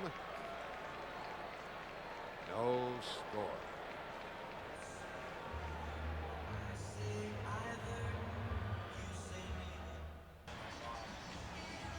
This game summary is sponsored by AT&T. It's all pitching here tonight. Jack Morris, John Smoltz, 9 hits total. The longest scoreless start of a 7th game in a World Series. Jack Morris takes it into the 8th. Faces the top of the order. Ronnie Smith, Barry Pendleton, and Ron Gant.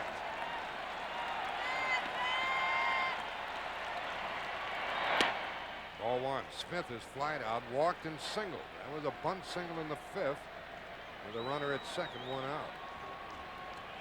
It did not pay off. That's going to drop. I think it does. And that's the second hit of the night for Lonnie. On base for the 3rd time. Half swing got him a base hit. The third baseman, Terry Pendleton. Now what do you do with Pendleton, Tim? Well, there are a lot of ways you can go. You can bunt, you can hit and run, or you can play it straight up. If Pendleton doesn't move the runner along, you can steal with Lonnie Smith. Pendleton is 0 for 3 tonight. Had been hot coming into the game. Shut down by Jack Morris. Ball 1. Pendleton sacrificed 7 times this year. See, the reason that Bobby Cox isn't bunting here, I think, is that the matchup Morris against Pendleton is better for the Braves and Bobby Cox than the matchup of Gant and Morris.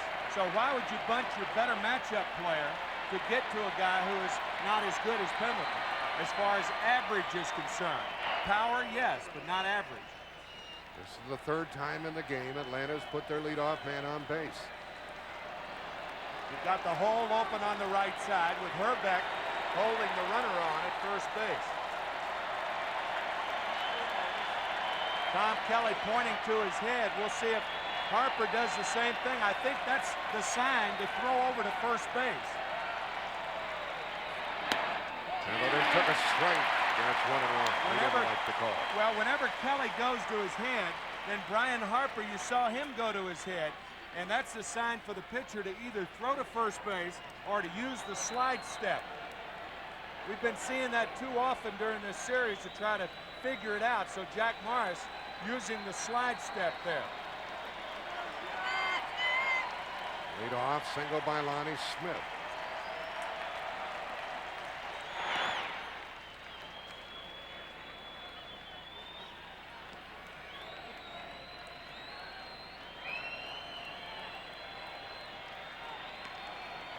Kelly keeping a close eye on his pitcher here in the 8th inning. He went to his head again, so this is either a slide step or a throw to first base. They pay a lot of attention to Smith, who stole 9 bases during the season. In the bullpen, Steve Bedrosian and Mark Guthrie, the right-hander and the left-hander.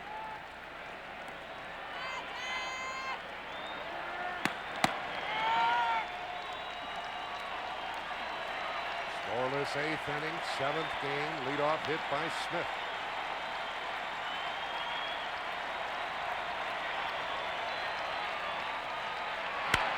Pendleton hits it out of play, and he's in the hole 1-2.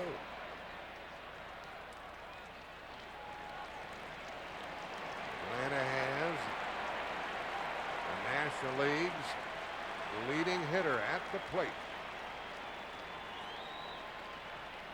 Pendleton hit 22 home runs this season, plus 2 in the World Series.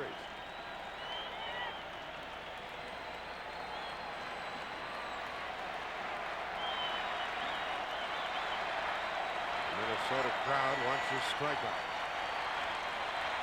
The Atlanta Rooters want a hit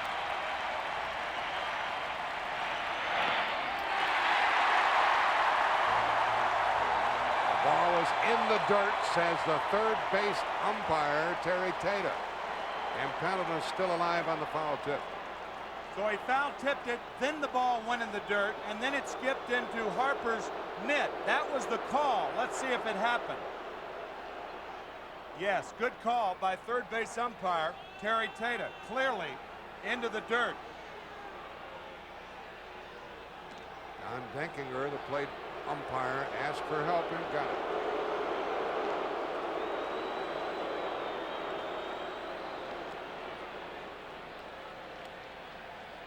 Runner at first, nobody out in the Atlanta eighth.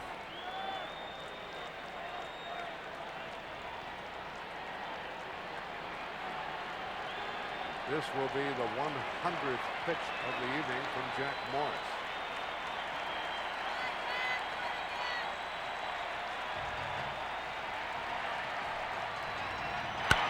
Pendleton into left center field. That ball is down and a bad. Well, it's off the wall. Lonnie Smith is held up at third, and he didn't do very good base running.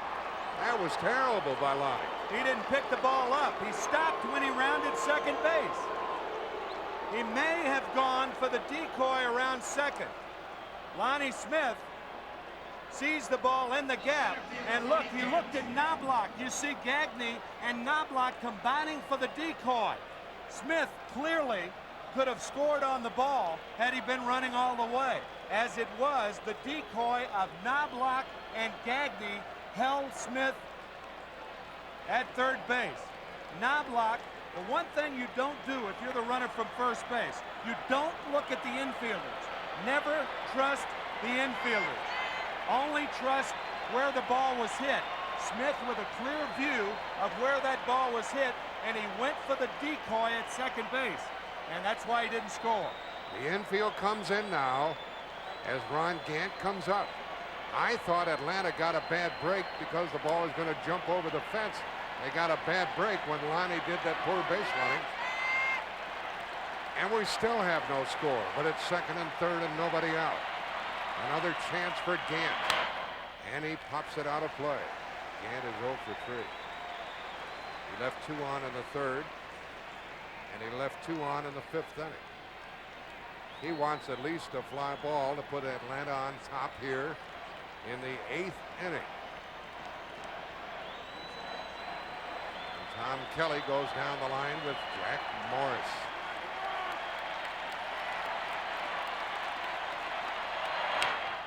Little roller, and they'll get an out without a run scored. They got Gant again. He's 0 for 4.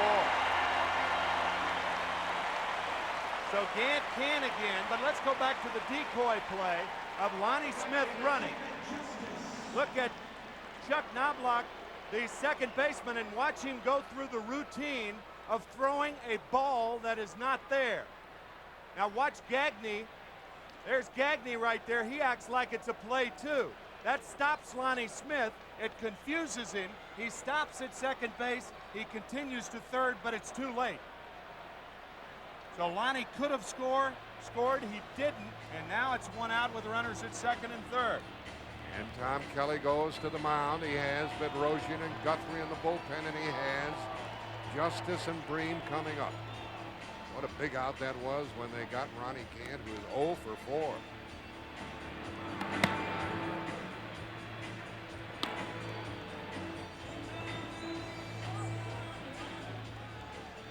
Let's take a trip downstairs to Jim Cott. Well, it appeared, as you'd imagine, this conversation was Jack Morris. Who would you rather face? David Justice, Sid Breen? You want to walk him intentionally? I mean, they have made Justice look bad on some fork balls in the dirt, but that's pretty dangerous with a guy on third base. And I think that's what the discussion was about with Kelly and Morris. Who would you rather pitch to? Well, Atlanta coming into this inning had left 6. Now they've already missed a scoring opportunity. Justice is going to be walked. It will be the second pass by Jack Morris. And it's going to load the bases with 1 out here in the 8th inning of a scoreless game.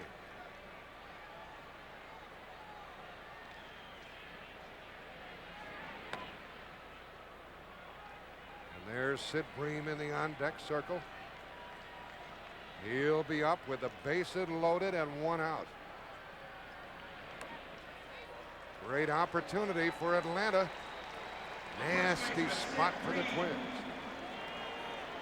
7th game, folks.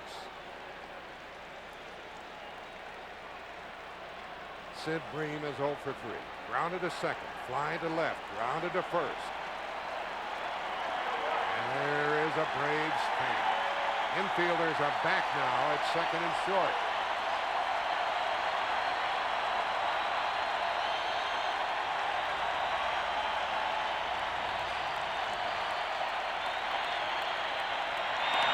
Ball 1. Of course, there's always that problem too when you give the intentional walk to load the bases. The runners on base tonight. Atlanta 2 for 11. Twins 1 for 10. Bream wants at least the fly ball.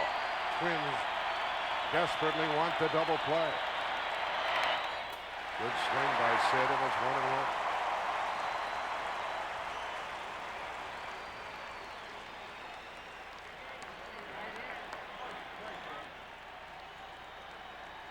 Bobby Cox knows that he should have had a run already here in the 8th.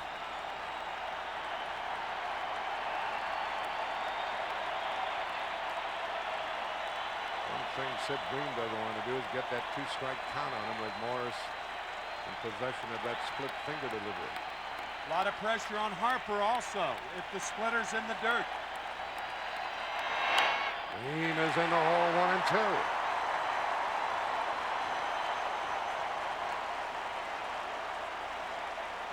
Ronnie Smith at third instead of on the bench. Pendleton had doubled as its second. They walk Justice. And it's 1 ball, 2 strikes to Sid Bream. 1 out.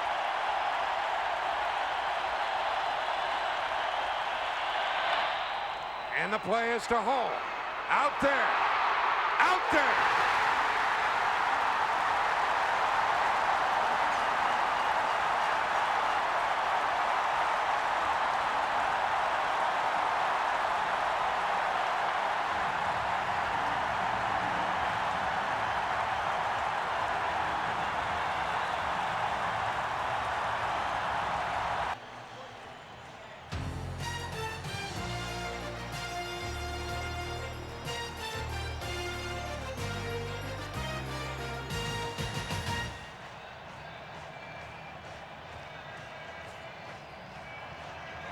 Saw it as you did, but I still can't digest that Atlanta 8th inning. We're still scoreless in the bottom of the inning.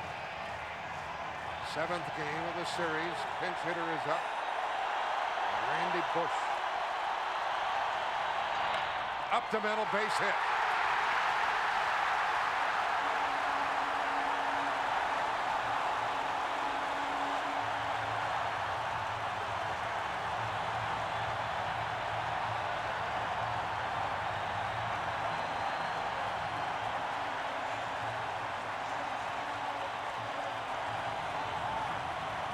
Sometimes by playing good defense, you ignite the offense.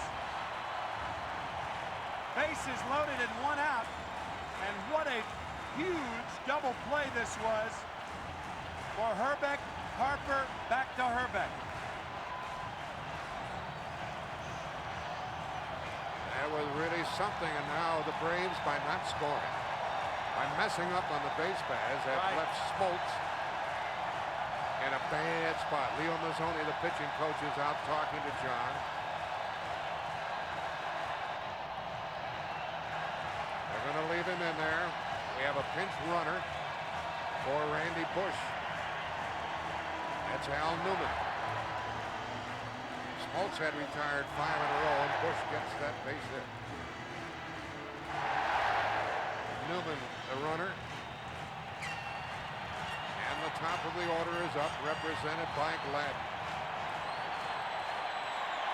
Gladden had 5 sacrifice bunts during the year. And I think you'll see another one here.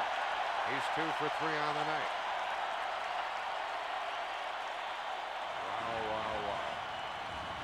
At top of the inning. single by Lonnie Smith, a double by Pendleton. Smith would have scored standing up if he had continued to run. Out of play, strike one. And the Braves get Pena, the right-hander, and Mike Stanton, the left-hander, on their feet.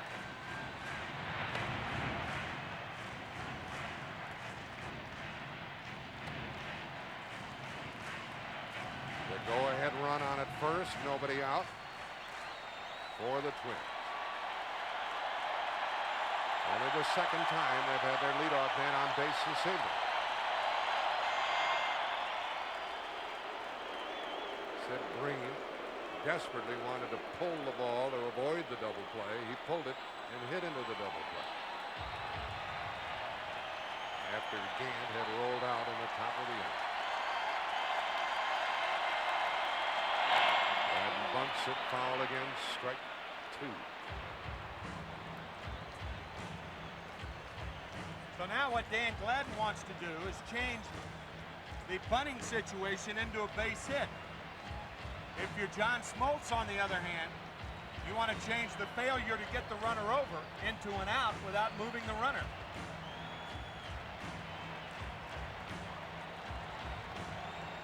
Smoltz has been a wonderful hurler for the Braves tonight, as has Jack Morris for the Twins.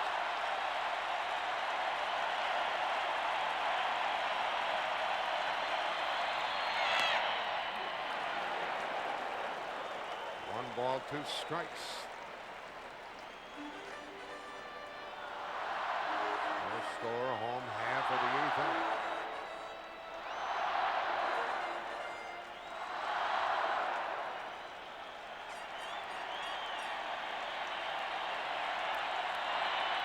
Is this Atlanta pitcher equal to the task?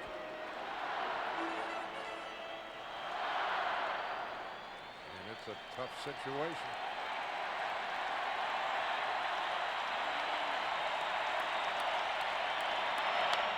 Out of play, and it stays 1-2.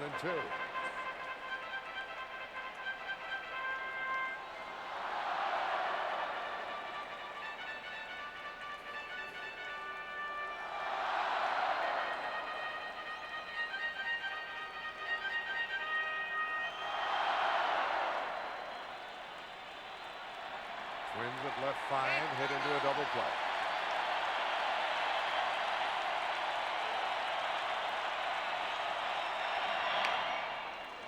And Gladden stays up there. 1-2 it remains.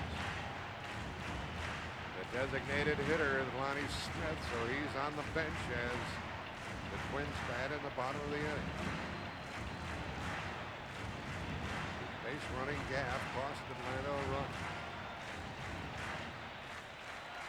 Now John Smoltz is up to 100 pitches in the contest.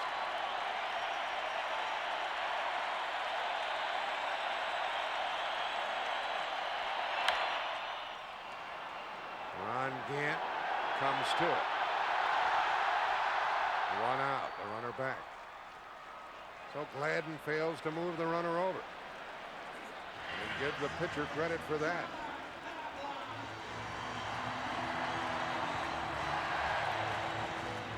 Game 7 of the 91 series in the Metrodome in Minneapolis. Bottom of the eighth. 1 on, 1 out, and no score. 7 hits for Atlanta, 5 for Minnesota.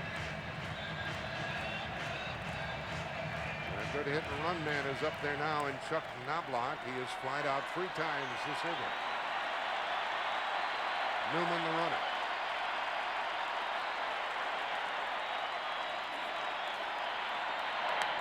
Took a strike. You have a good hit and run man, but not a good hit and run pitcher. John Smoltz is best and most effective when he throws high fastballs. A pitcher who throws high fastballs you don't want to hit and run against, because the chances of you putting the ball in play in the air are too great. We'll see what the Twins do as they try to come up with a run.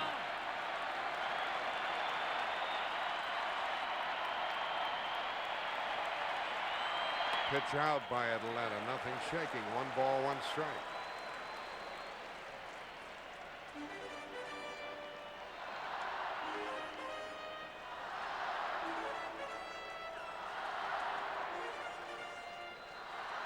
Newman pinch running for Bush.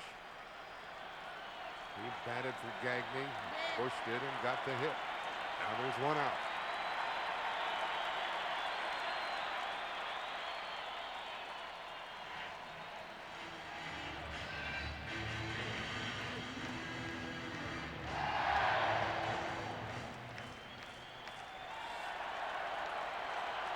Can't say enough about this young Atlanta hurler. John Smoltz. Runner going. Base hit. First and third, one out. And who's up? Puckett.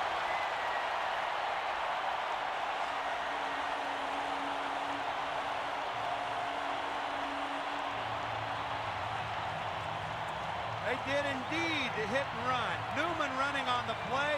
The line drive just over the glove of Sid Green. Newman into third easily. Chuck Knobloch had flied out 3 times, and when he needed a line drive, he got one.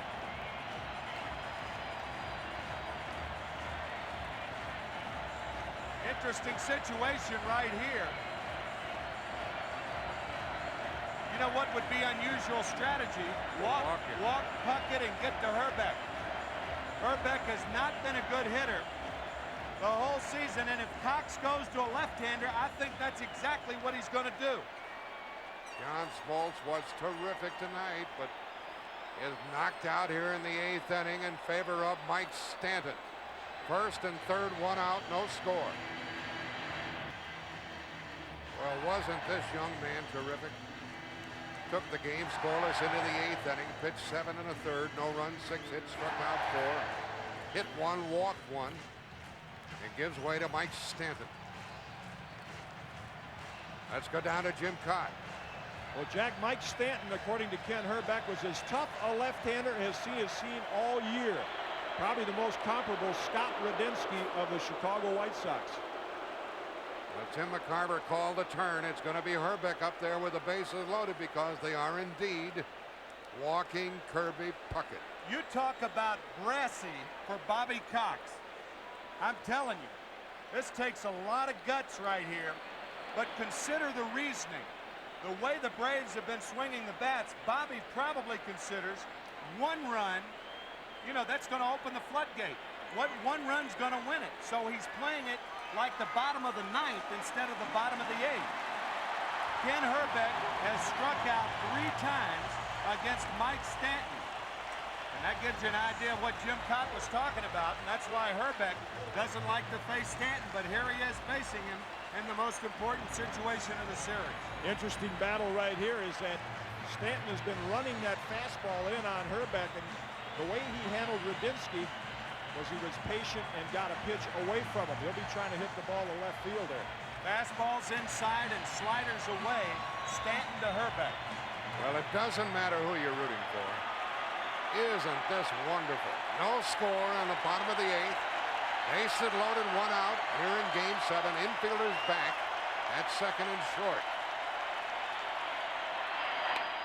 Stanton misses. As we mentioned earlier, when you walk the bases loaded, you really put that pitcher on a hot spot.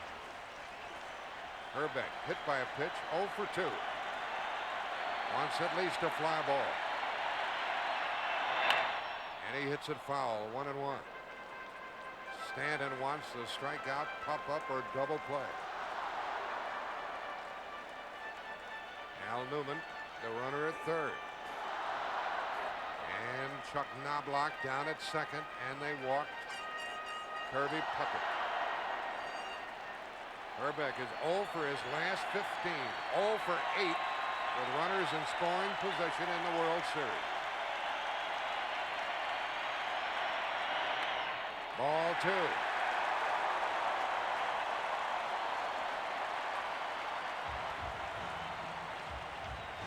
John Schuerholz, the general manager of the Braves.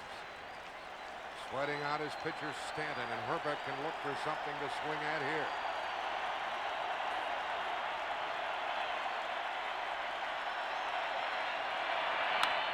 And a line drive and a double play sends us into the 9th inning scoreless. So the Braves catch a break. Stanton catches a break. And Herbeck failed to bring him home. Jammed on the pitch, and Lemke is there, and he steps on second, an unassisted double play. Unbelievable.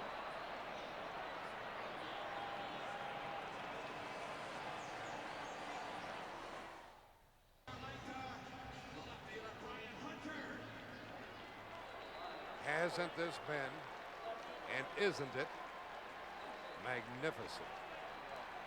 7th game, 9th inning, no score. And through it all, as you try to find a smile and you can't, you find no happy faces here among the players. Through it all, Jack Morris still on the hill for the Twins. And ball 100, we have the new shortstop, Al Newman. After they lifted Gagne for the successful pinch hitter, Randy Bush. Hunter has a double in 3 trips. To the third baseman, Pagliarulo. 1 out.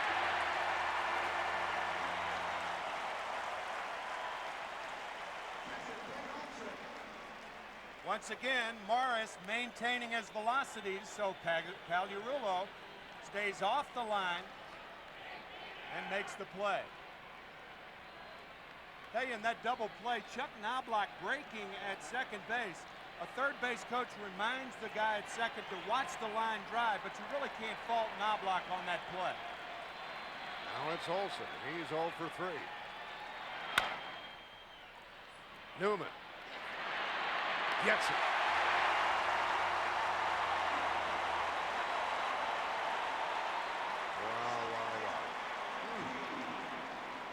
You're aware, aren't you, folks, that Atlanta missed a chance in the 8th. Single by Smith, double by Pendleton. Smith held up at third base as he lost sight of the ball. And Atlanta missed a golden opportunity. Now Lemke with 2 out. He's had a hit. He's 1 for 3. Jack Morris trying to complete the 9-inning shutout.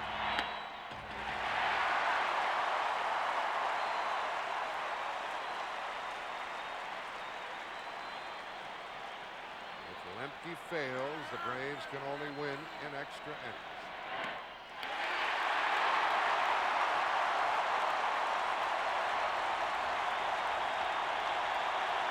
Two out, nobody on, and these folks want the inning to come to a close.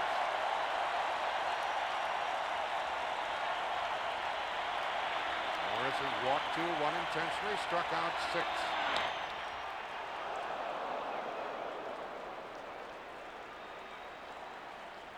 And scattered 7 Atlanta hits. The Braves have left 8 and hit into a double play.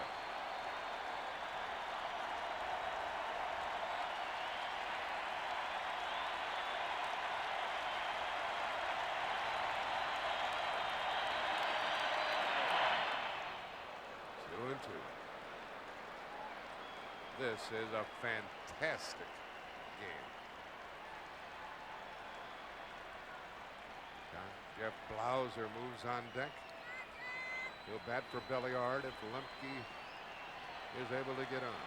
Too tough to take for this lady. Lemke trying to nail one.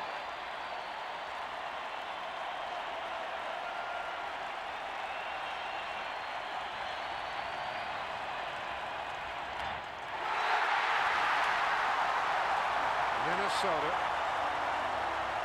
could win the World Series with a run in the 9th.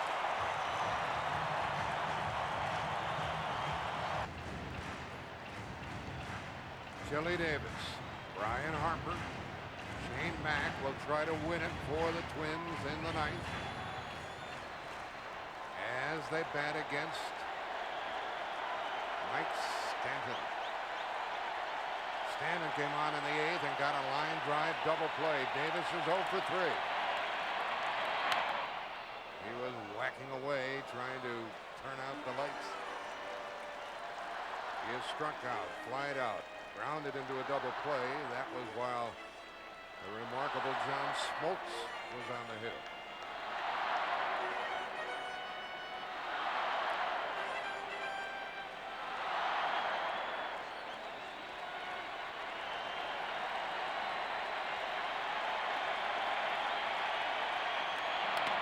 Ball, one strike. Bobby Cox, the manager of Atlanta, when talking about this particular pitcher, said it doesn't matter whether they're left-handed or right-handed. Stanton can get them out. The only way the Braves can win is an extra inning. Then we're in the 7th game. And they still have to get there. 1 ball, 2 strikes. The Twins have left 7, hit into 2 double plays.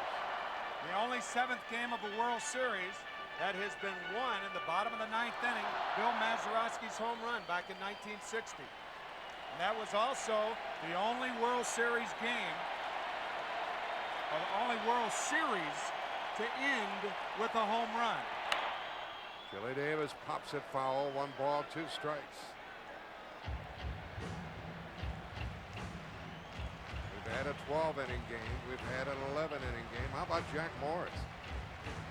9 shutout innings against this tough Atlanta club. And he looks like he's ready for more.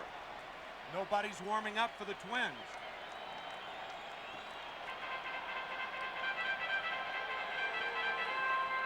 Empty Minnesota bullpen. But the batter's box is occupied by Chili Davis. Charlie Leibrandt wants to win this game in the worst way. 2-2 to Davis.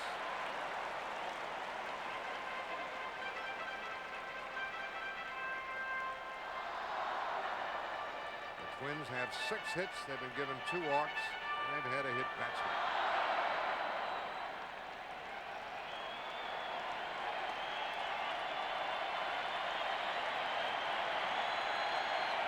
Two and 2.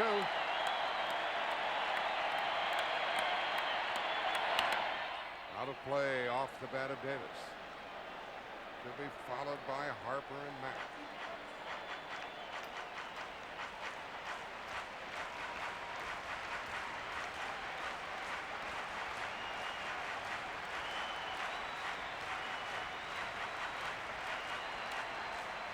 These Braves just hoping to get back to the plate.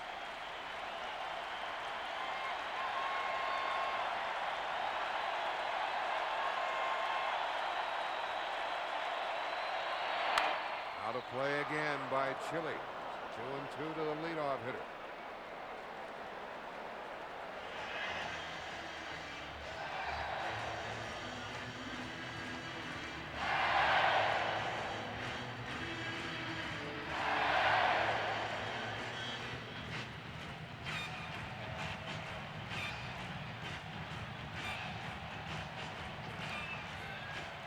Nobody on, nobody out. Bottom of the 9th.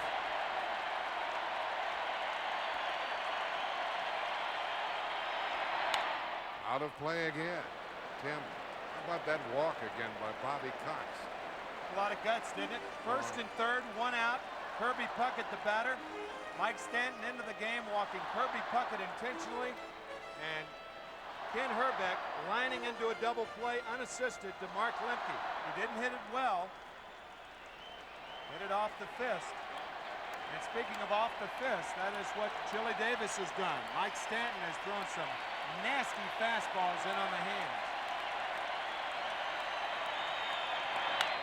Into right center. That ball gets down. Davis stops at first.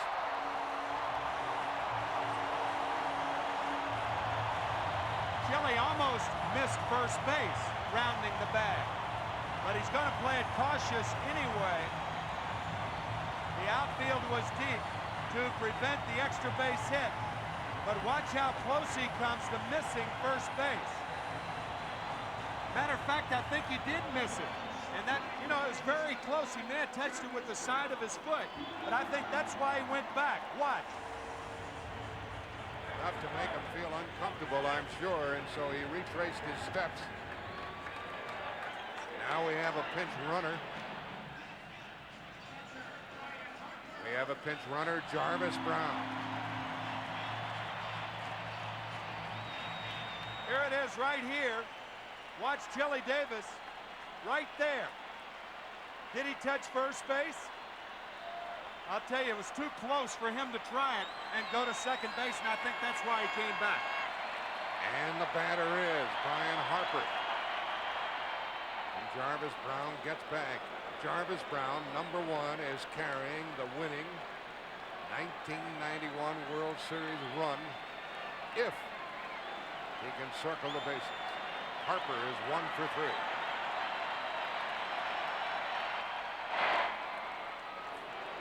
And Harper bunting, he showed bunt a lot of times. That's why pitchers throw to first base, to get a batter to commit. And Harper committed that he is bunting. Billy Davis with a leadoff single in the 9th. Brown runs for him. Woo, that ball handcuffed Greg Olson.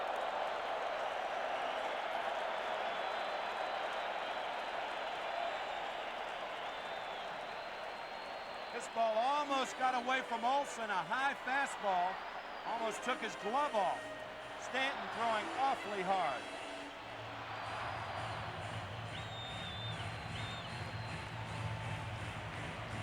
Ball 1 the count to Harper.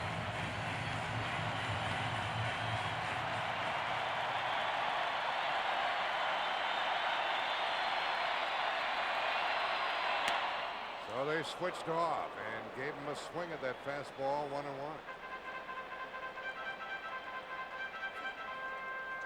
Gardenhire gets the signs from the bench from Tom Kelly, flashing to the hitter and runner. Nobody out. Bottom of the 9th. No score. 7th game.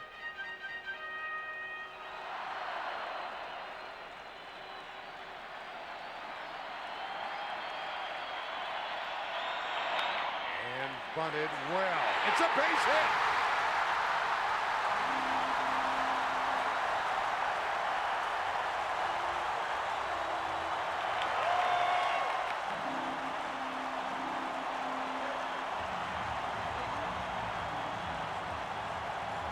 Like Mike Stanton is hurt. Stanton falling toward the third base side. Looks like a cramp. But what Brian Harper did, he found the seam. He found the seam between Stanton and Bream. It looks like a cramp that Stanton has. But watch Brian Harper intentionally push the ball to the right side, and he finds the gap between Stanton and Bream. And Stanton, trying to track the ball down, appears to have hurt himself. Looked like when he was trying to turn around after he picks the ball up. And there it is. He bunts it hard between the charging Bream and Stanton. And it looked like when Stanton retrieved the ball, he may have sprained the knee. New pitcher coming in is Pena.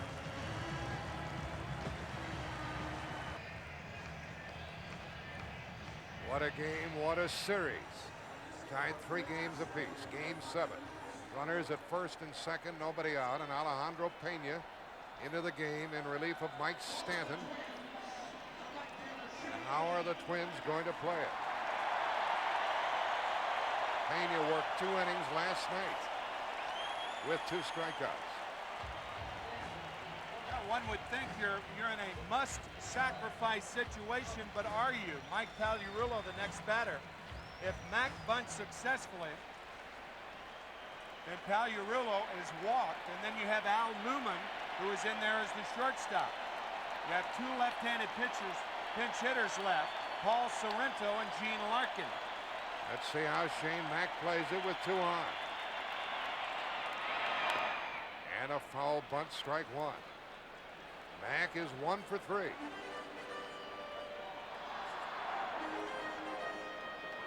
Isn't this something? Leadoff single by Chili Davis. A bunt single by Brian Harper. Nobody out in the Twins' 9th, and there's the winner at second. Jarvis Brown.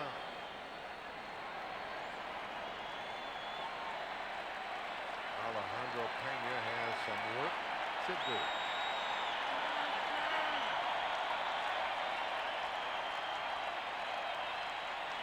They switch off and a ground ball to Lemke. They get one and a double play.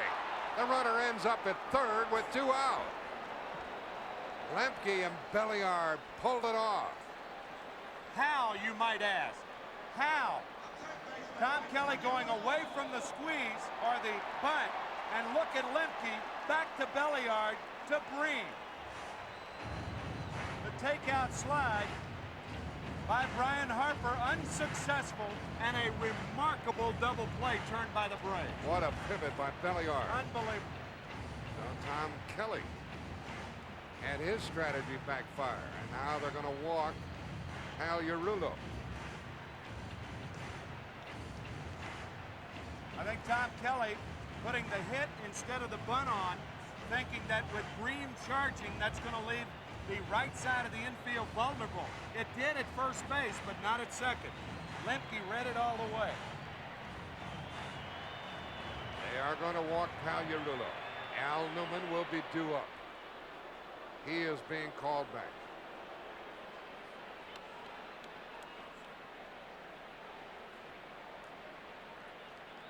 It'll be first and third, 2 out, bottom of the 9th. No score, 7th game. Tom Kelly's scorecard. He soon will write in the name of Paul Sorrento, who will be batting for Newman. Well, the Braves got a startling double play here to take us within 1 out of extra innings for the 3rd time in this series, but the Braves still have to get there. A walk to Pagliarulo. 2 things to keep in mind. Alejandro Pena made 2 wild pitches in the National League Championship Series. With the runner at third base, Pena throws very hard. Olson out to talk to him, and both wild pitches came with Greg Olson catching. One more look at that brilliant double play turned by Mark Lemke, Rafael Belliard, and Sid Breen. On a bunt play, Lemke's responsibility was to cover first base. But he held his position, and when the ball was hit, he made the play and pivoted. You see him toward first anyway. Harper bearing down on Belliard at shortstop. And just a terrific double play turned by Lemke and Belliard. They're going to pitch to Paul Sorrento. 25 years old from Massachusetts. He could be the hero tonight. Pena could be a hero. And they are not holding the runner at first. The big man's at third with 2 out, and Sorrento hammers at 1. Sid Breen has moved behind the runner at first base. You're playing this game as though nobody were on first. Pagliarulo, if he tries to steal second, of course, has to make sure that he makes it. But if they're going to give it to you, you might as well take it. First and third, 2 out. Strike 2, and another good swing by Sorrento. The reason that Bobby Cox has opted to pitch the right-hander to the left-hander here is you'd rather the inexperienced player beat you if he's going to do it. Dan Gladden is on deck. Sorrento is 0 for 1 in this series. Bobby Cox hoping this game gets into the 10th inning. If it does, why haul out some more adjectives to describe this baseball game. Wow, it's something. First and third, 2 out, bottom of the 9th. No score. And an 0-2 count on the pinch hitter, Sorrento.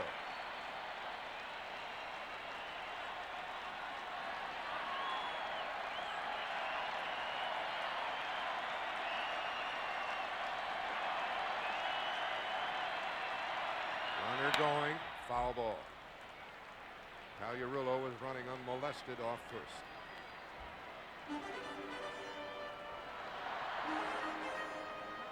Sid Bream way back, and as we said, if they're going to give it to you, go ahead and take it with 2 outs.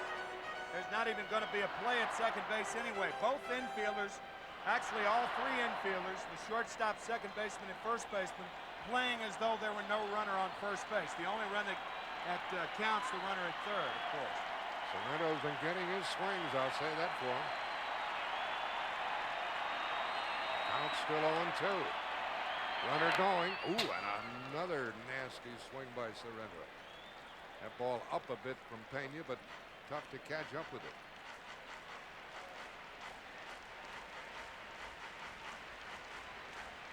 This pinch hitter has been up and down with the Twins a few times. There's the big run. Jarvis Brown, the speedster at third. Pagliarulo across the way with 2 out here in the bottom of the 9th. Runner going. 10th inning coming up. How much better can it get? The Twins have left 9, and we're still scoreless. Into the 10th inning we go. Scoreless game. The Atlanta bench ecstatic after getting out of that 9th.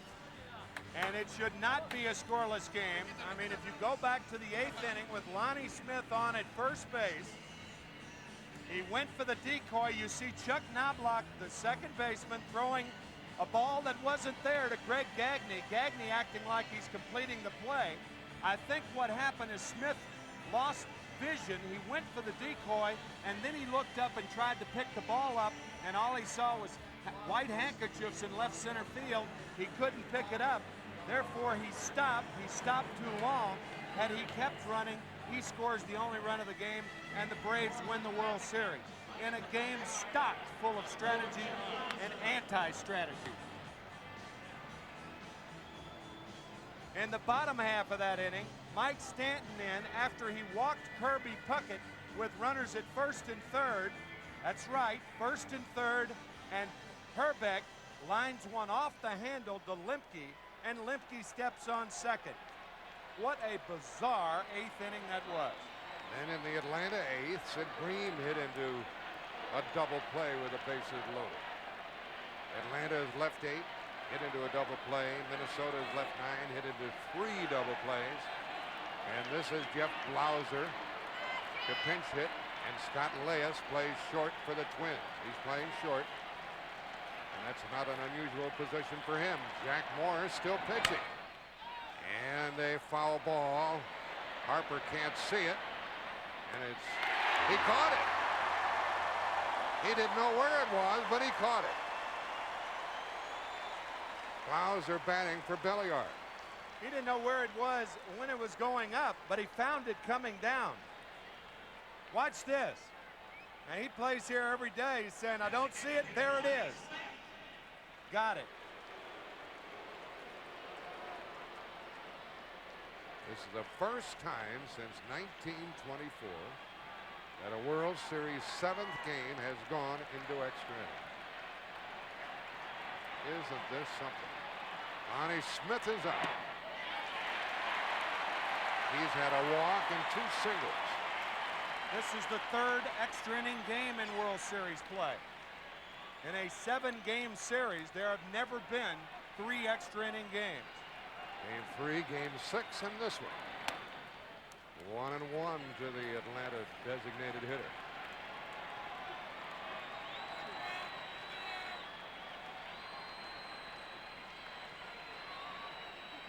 There is 1 out. Lonnie Smith is up. And Terry Pendleton will follow. 10th inning, no score. What a long night for Jack Morris. 1-2 the count. Frank the Choir on Sunday morning. The Vienna Braves choir, huh? Ted Turner trying to stay with it. 1-2 the count with 1 out. 2-2.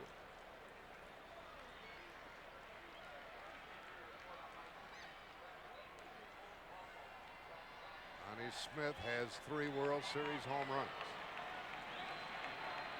6 hits total.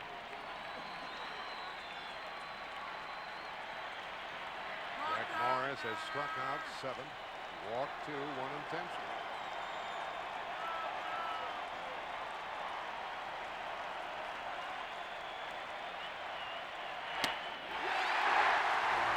He gets his 8th strikeout.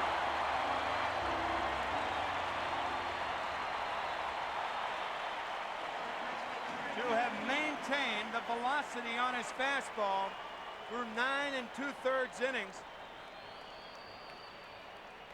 A lot of superlatives for that guy.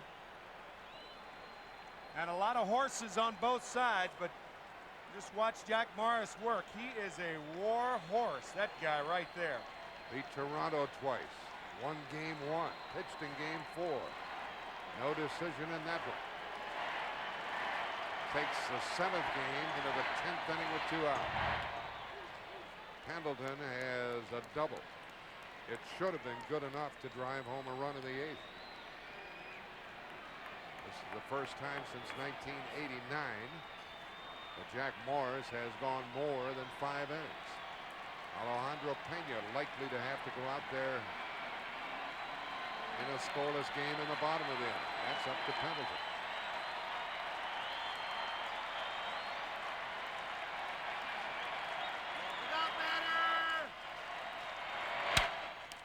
Shortstop Leas. Atlanta hasn't scored in 10 innings against Jack Morris. Top of the order coming up. Scoreless game going into the bottom of the 10th inning. And you know, a lot of times you'll attend a sporting event or watch a World Series or some other athletic competition, Tim, not realize at the time how sensational it is. Later you look back and say, man, I was glad I was there. That was something. Tonight, it's so apparent that this is one of the most remarkable baseball games ever played. Yeah, you're trying to look for some historical perspective to look back on, but you can't find any. It's a one of a kind, and it has been a remarkable evening, and everybody, I think, is glad they're here. All right, let's get on to Jim Cotton. See what he thinks after having pitched 25 years in the big leagues.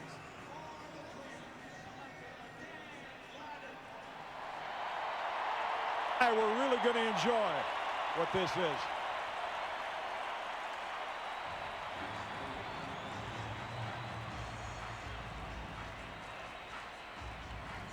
We've been a part of here for the last 10 days. We're just soaking it up right now, but as the years go by, we're going to say, wow, this has got to go down as one of the greatest World Series ever. Our statistician, Steve Hurt, keeps handing us cards and says, this is the first time this, and the first time that, the first time this. We're piling up some records, and here we are, scoreless in the bottom of the 10th with Gladden, the batter, against Pena. Broken bat, fly ball's going to drop. He's trying. Save!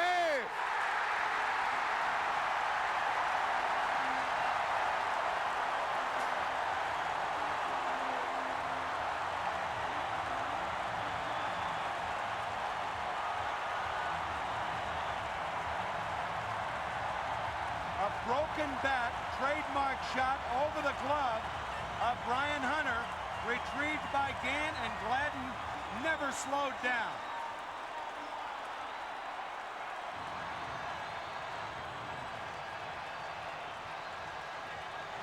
You have heard of the catch in the 1954 World Series. If Dan Gladden scores the winning run, you might hear about the bat that broke, that put him there. The Twins put their leadoff man on the 8th. They put the first 2 on in the 9th. The bat.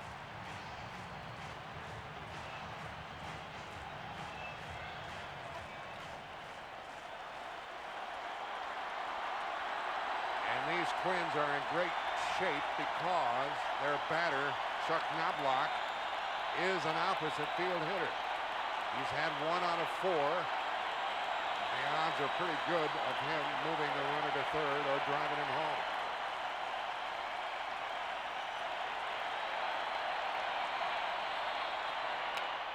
Ball 1. Bad break for Pena as he sawed the bat off in the hands of Gladden. But the Twins have an excellent runner at second carrying the winner.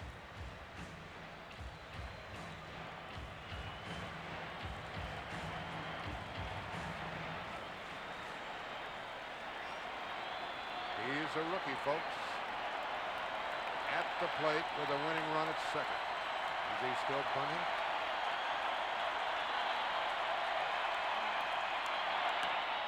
One ball, 1 strike.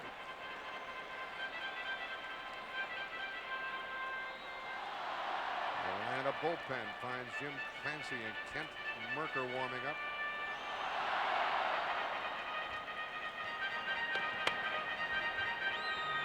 Times in this series, the winning run has scored on the final play of the game.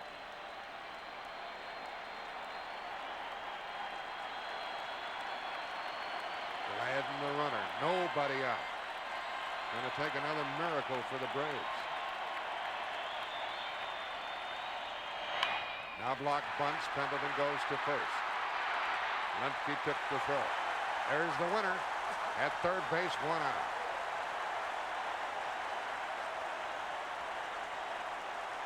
Now we'll see some more strategy. Well, you know you're going to get 1 intentional walk. That's Kirby Puckett.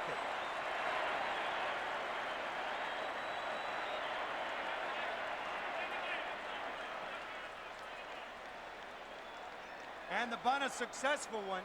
Knobloch to Pendleton to Bream for the first out. Remember, the Twins have never lost a World Series game in this Metrodome. So you know the alternative Bobby Cox has is to just throw Kirby Puckett high fastballs. But I doubt very seriously that they will do that. Ken Herbeck, they're going to walk him. Now the outfield comes in. The outfield in a position where they can stand flat-footed and nail the runner at third if they catch a ball. A long fly ball, and the Twins are the world champions. But Pena and the Braves are going to have to pitch to somebody here. Well, do you pitch to Ken Herbeck? There's Chuck Knobloch, who did his job. His job's out of the way. Bunting Gladden to third base. Jack Morris has pitched 10 shutout innings. On deck is Herbeck. How will they deal with him?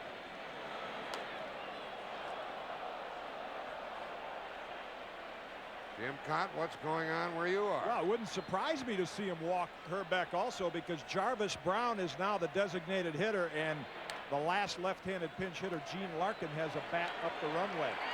Be interesting to see what Bobby Cox tries.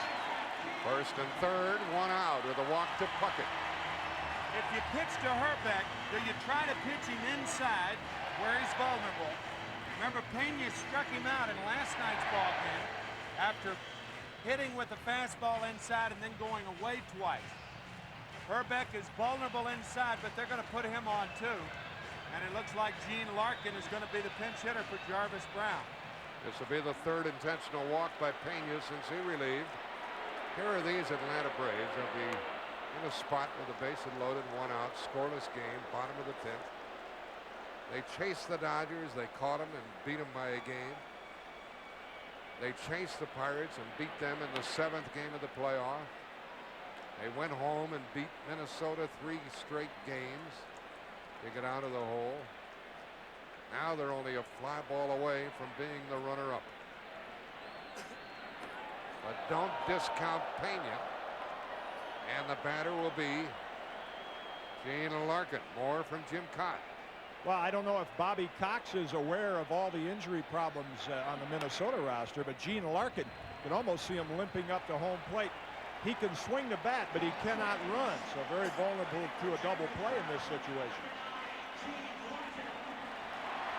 Larkin is the pinch hitter with the bases loaded and 1 out. He is 1 for 3 in the series. Looks like it's his left knee that is swollen. The Kitty alluding to the left knee. He also has a shin guard on his right ankle. If you hit it far enough, you don't have to run. And I'm sure that's what Gene Larkin is thinking right now. Braves pulled off a double play in the 6th, in the 8th, and in the 9th. The infield is in, the outfield is in. And they're going to go back to halfway at second and short. It's funny, you know, they're going to, Templeton now is talking to Brian Hunter, the left fielder. Jeff Blauser, the shortstop, is back. Mark Lemke is in. And there's some confusion in the middle of the infield right now. Now Blauser's coming in. They could still go to second base. Now Lemke comes in closer. I think the key point is that Gene Larkin is not a fast runner. I think you can afford to stay back if you're the middle infielders. Both Lemke and Blauser in doubt as to what to do.